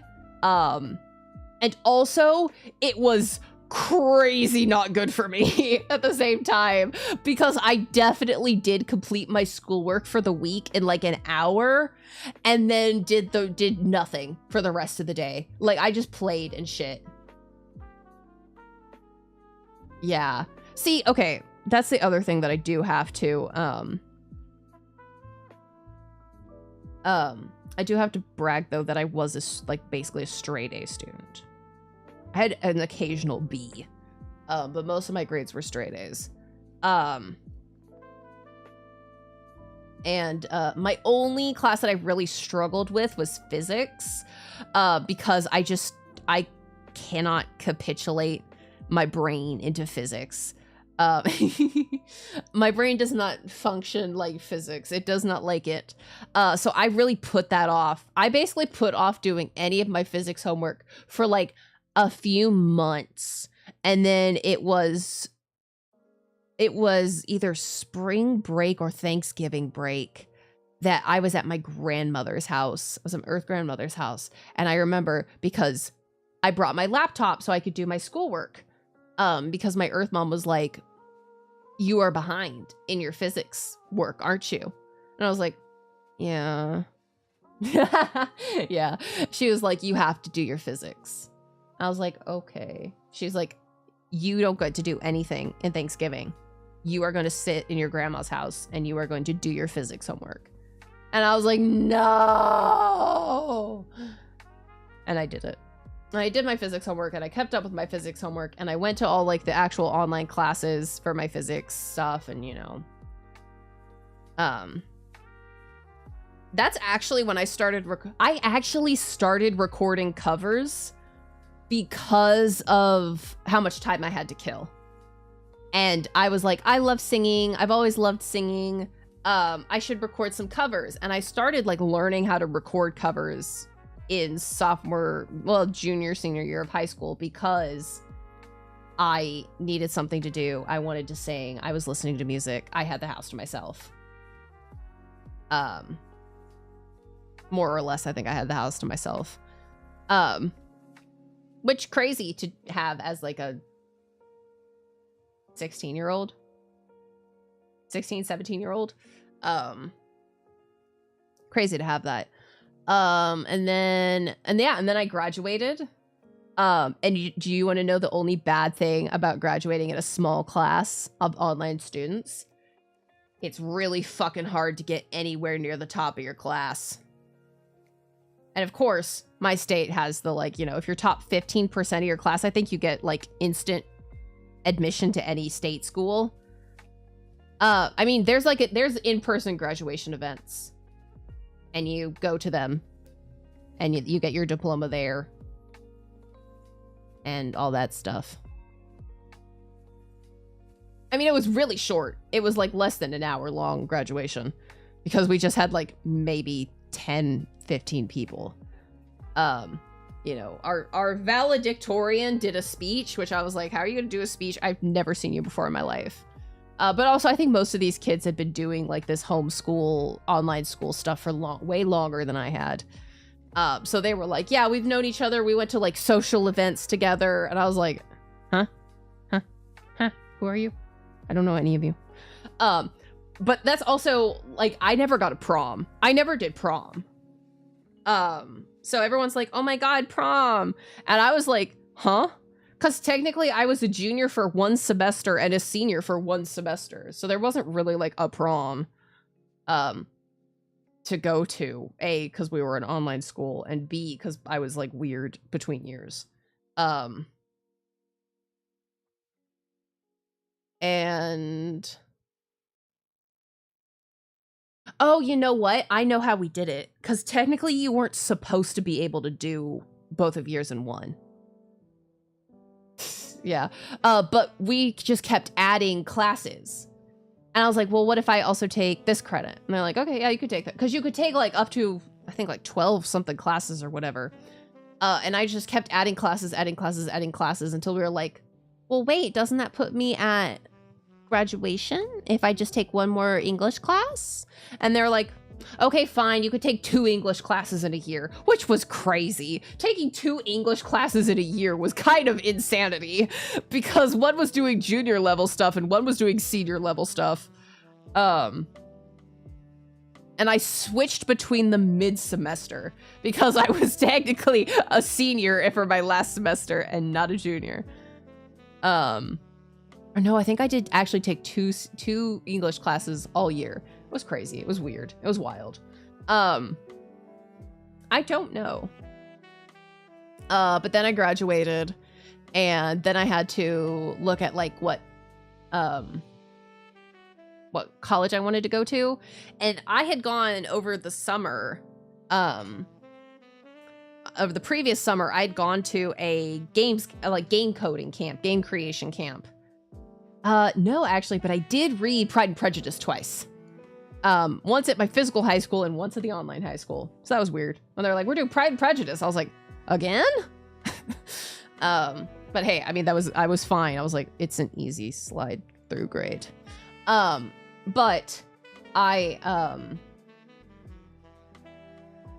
went to a game development camp. I'm very certain, because I think that was short to where that zombies came out. Hi, Ash!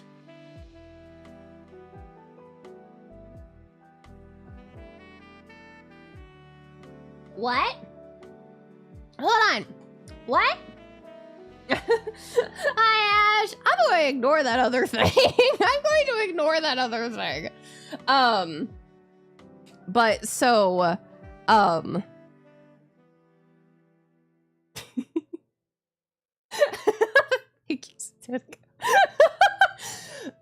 don't think we've ever had to do that before. I don't think we've ever had to time someone out before. I think that's our first time.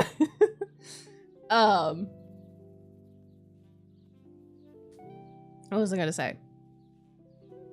But yes, I went to a game school, game camp in like 4 to 5 hours away from my actual like where I lived. And it was like a week camp, and I got to stay on a college campus, and it was super, super fun. And all of the teachers of that camp were from a local college, and they would like let us know about the college, and like, hey, they're like, hey, we have this like faux game, like, oh god, what's the word? Industry simulator. We have an industry simulator where you basically create a game as a group in a semester. And you know, you pitch it, someone pitches it, and they become the leader, and you know, like basically industry simulation. And I was like, that sounds so cool! So cool!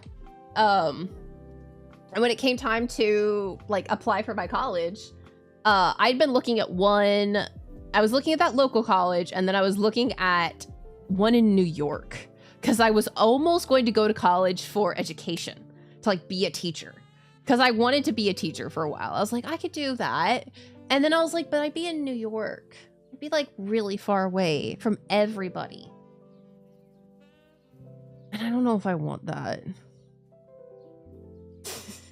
No, it was... I never did the pitch, so I don't know how the pitching stuff went, but I was friends with someone who did a pitch. And basically you go up and you pitch your game and why it should be made, and it's multiple professors, and they test, I guess they grade you on like, would this be an interesting game to produce? Would this be possible to produce? Is the scope too wide? Is the scope not wide enough? Et cetera, et cetera. But I was like, I think I want to go to the local college. And I did what you probably should never do, which is I only applied to the local college. And I got in. I mean, I had very solid grades. Even with my weird, like, year stuff. And, you know, I did my whole, like, essay and stuff, and yeah. I mean, I was pretty certain I was gonna get in, but, I did not have a backup plan that I remember. Also, the prince of that time was fucking going through it still. So I got accepted to college, and I was gonna go live at the dorms, and before that, I got invited to go on another Japan trip with a student group. Oh, that sounds nice. That sounds very convenient. I don't think Texas has anything like that. But I went to Japan for 2 weeks. And this was a Tokyo only trip. So I spent 2 weeks only in Tokyo, pretty much. And it was great. It was awesome. I loved it. I made some friends. I had like a great time.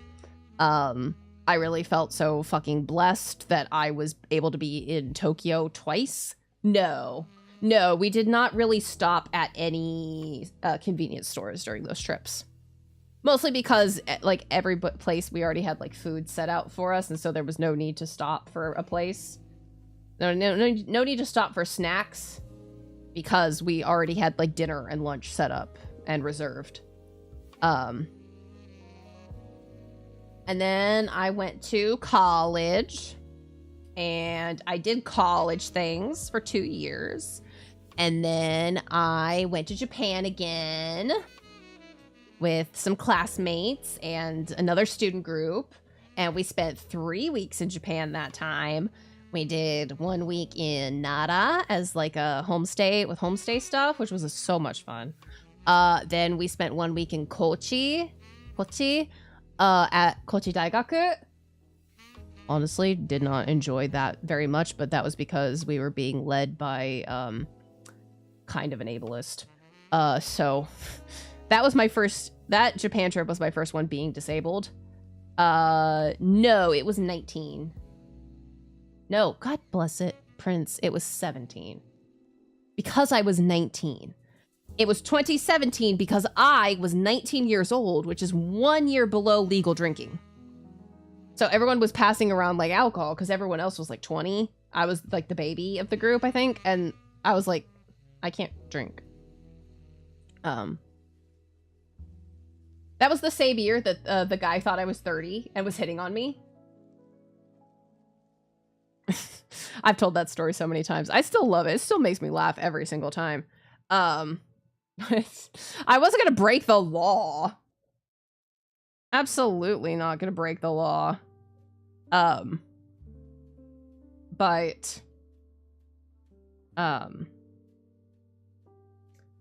yeah, then I was going more and I did more college stuff, and then I graduated.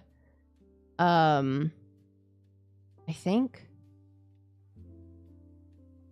Yeah, because it was Japan, then I did another year of college, and then I did my crazy 7 CLEP tests in 8 weeks strategy.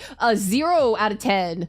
Absolutely do not recommend you take 7 CLEP tests in 8 weeks and basically only give yourself a week to cram for a test that actually gives you like college credit, so that you wouldn't have to load up on classes again. That was not fun. I did work so much and sleep so little that I was hallucinating. It's like college level exam prep or something. Basically, you take a test, and if you pass the test, you get credit for having taken a class. And it counts for your course credits. I passed all of them. Yes, like an AP exam, except a little less extreme, but also still pretty extreme. So like I took math, I took like a history, I took child development. I think I took a science. I don't even remember all of the tests that I took because I did this in 7 weeks. And one of them, I went to a family reunion. One of those weeks, I went to a family reunion. Or I did 7 club tests in 8 weeks. That's right. I basically did a whole semester of college in 8 weeks. And I 100% crammed like a bitch for those tests and then took them and forgot everything. I did pass all of them, every single one of them. And I got credit for all but one. Which sucked because I was literally a few points away because there's the pass levels and then there's where like your college could say, but college might say, yes, 70 is a pass, but we're only going to give you credit if you make it 80.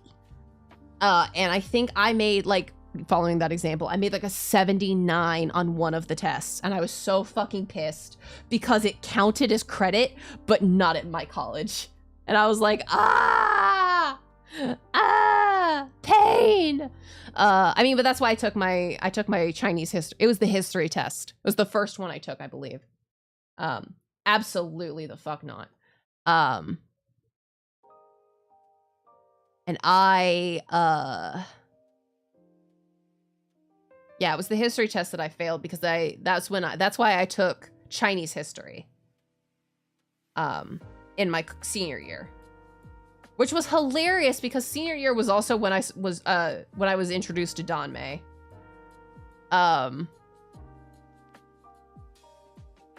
And see, I had taken a child development class. I don't remember if it was another child development class that I took or something. It was something related to like kids and science.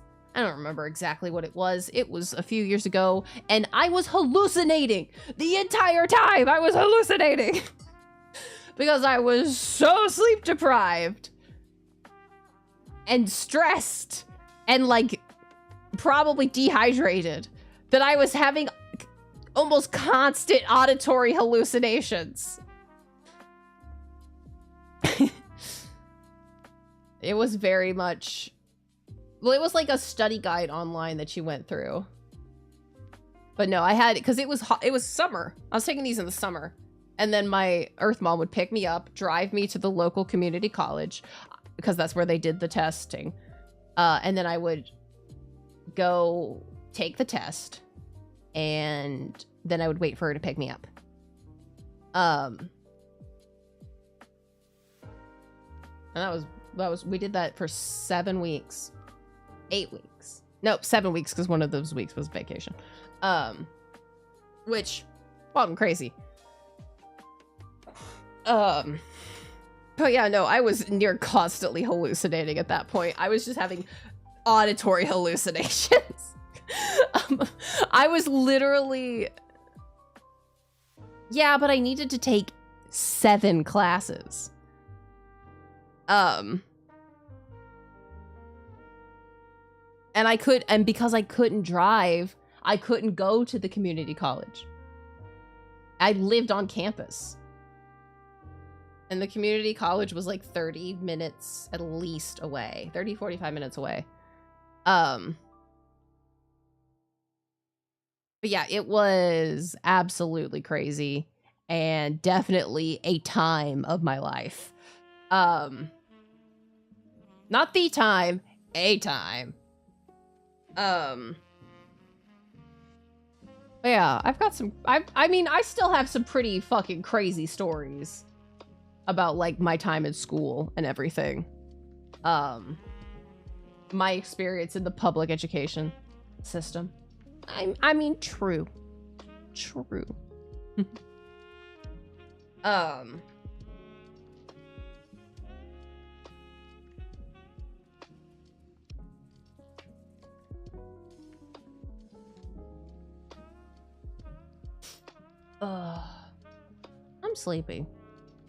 I'm sleepy. Also, I got my cool new noise canceling earphones. I may start using them with Mortimer because they're just Bluetooth headphones. But it's my first Bluetooth device. And you might say, Prince, it's 2025. How is this your first, like, full Bluetooth device? It's the first one that I bought. Because I do have the headphones that Trippy bought me for, like, the sleep headphones. I do have those. These are also my first noise-canceling headphones. They're crazy. They're wild. I got them yesterday and was like, you know, getting used to them and everything and put them on and was like, you know, I put noise canceling on, put on some music, and I was like, I'm gonna go do my dishes. And I didn't realize how much like the sound of dishes like really kind of bothers me because I was like, wow, this is so much easier. Like, who would have known accommodating all of my issues would help make things easier? Wow. But yeah, I was like, this is great. I'm not hearing the clinks of dishes. I'm not feeling anything on my hands because I have gloves on. It was great. And then when I started the dishwasher, usually there's a really like exactly. Usually there's a really like low bass thumb of my dishwasher, but with these on, I couldn't hear the low bass thumb. I was just hearing the higher pitched water, which was great. I was like, oh my god, this is insane. And then yeah, I found out I can pair them to my computer, so that'll be great. Morty. And then I believe I found a nice I have all my Tokonambu CDs. And I think I can import them. I found a software to import them all into my phone so I can listen to them on my phone. Which is yay. But that's all the time we have for tonight. Thank you everyone so much for being here for a cool game demo and then chit chat for an hour. Chit chat, so much chit chat. Oh, without further ado, let's pop over here. Yahoo. I believe tomorrow will either be another demo or more metaphor. Yeah, Kit Kat chit chat. Kitty cat chit chat. I do have Monday off, which is awesome. So we probably will have another demo stream, shorter demo stream there. But I believe we will get, because that'll then be all of the demos that I have. All the demos that I got keys for and stuff. Which will be very, very fun. And yeah, that's my current plan. And I know, I think Sunday we're meeting up again to talk about trip stuff. So that'll be fun. Yeah. Well, I will talk to you all tomorrow, probably, if you're going to be here. Normal time, most likely. And we'll play something. Who knows? But yeah. I hope you all have a wonderful meowing after. Oh, you know what? No, I forgot. You all know the usual song and dance. I forgot the song and dance, but you all know it. If you're not already following me on social media, I'd appreciate it very much if you would. As well, if you're not already part of our Discord server, would love to see you there. We have a ton of fun. And yeah, there we go. Now, until I see you again, I hope you have a wonderful meowing, afternoon, evening, whatever time it is for you. And without any further ado, bye bye.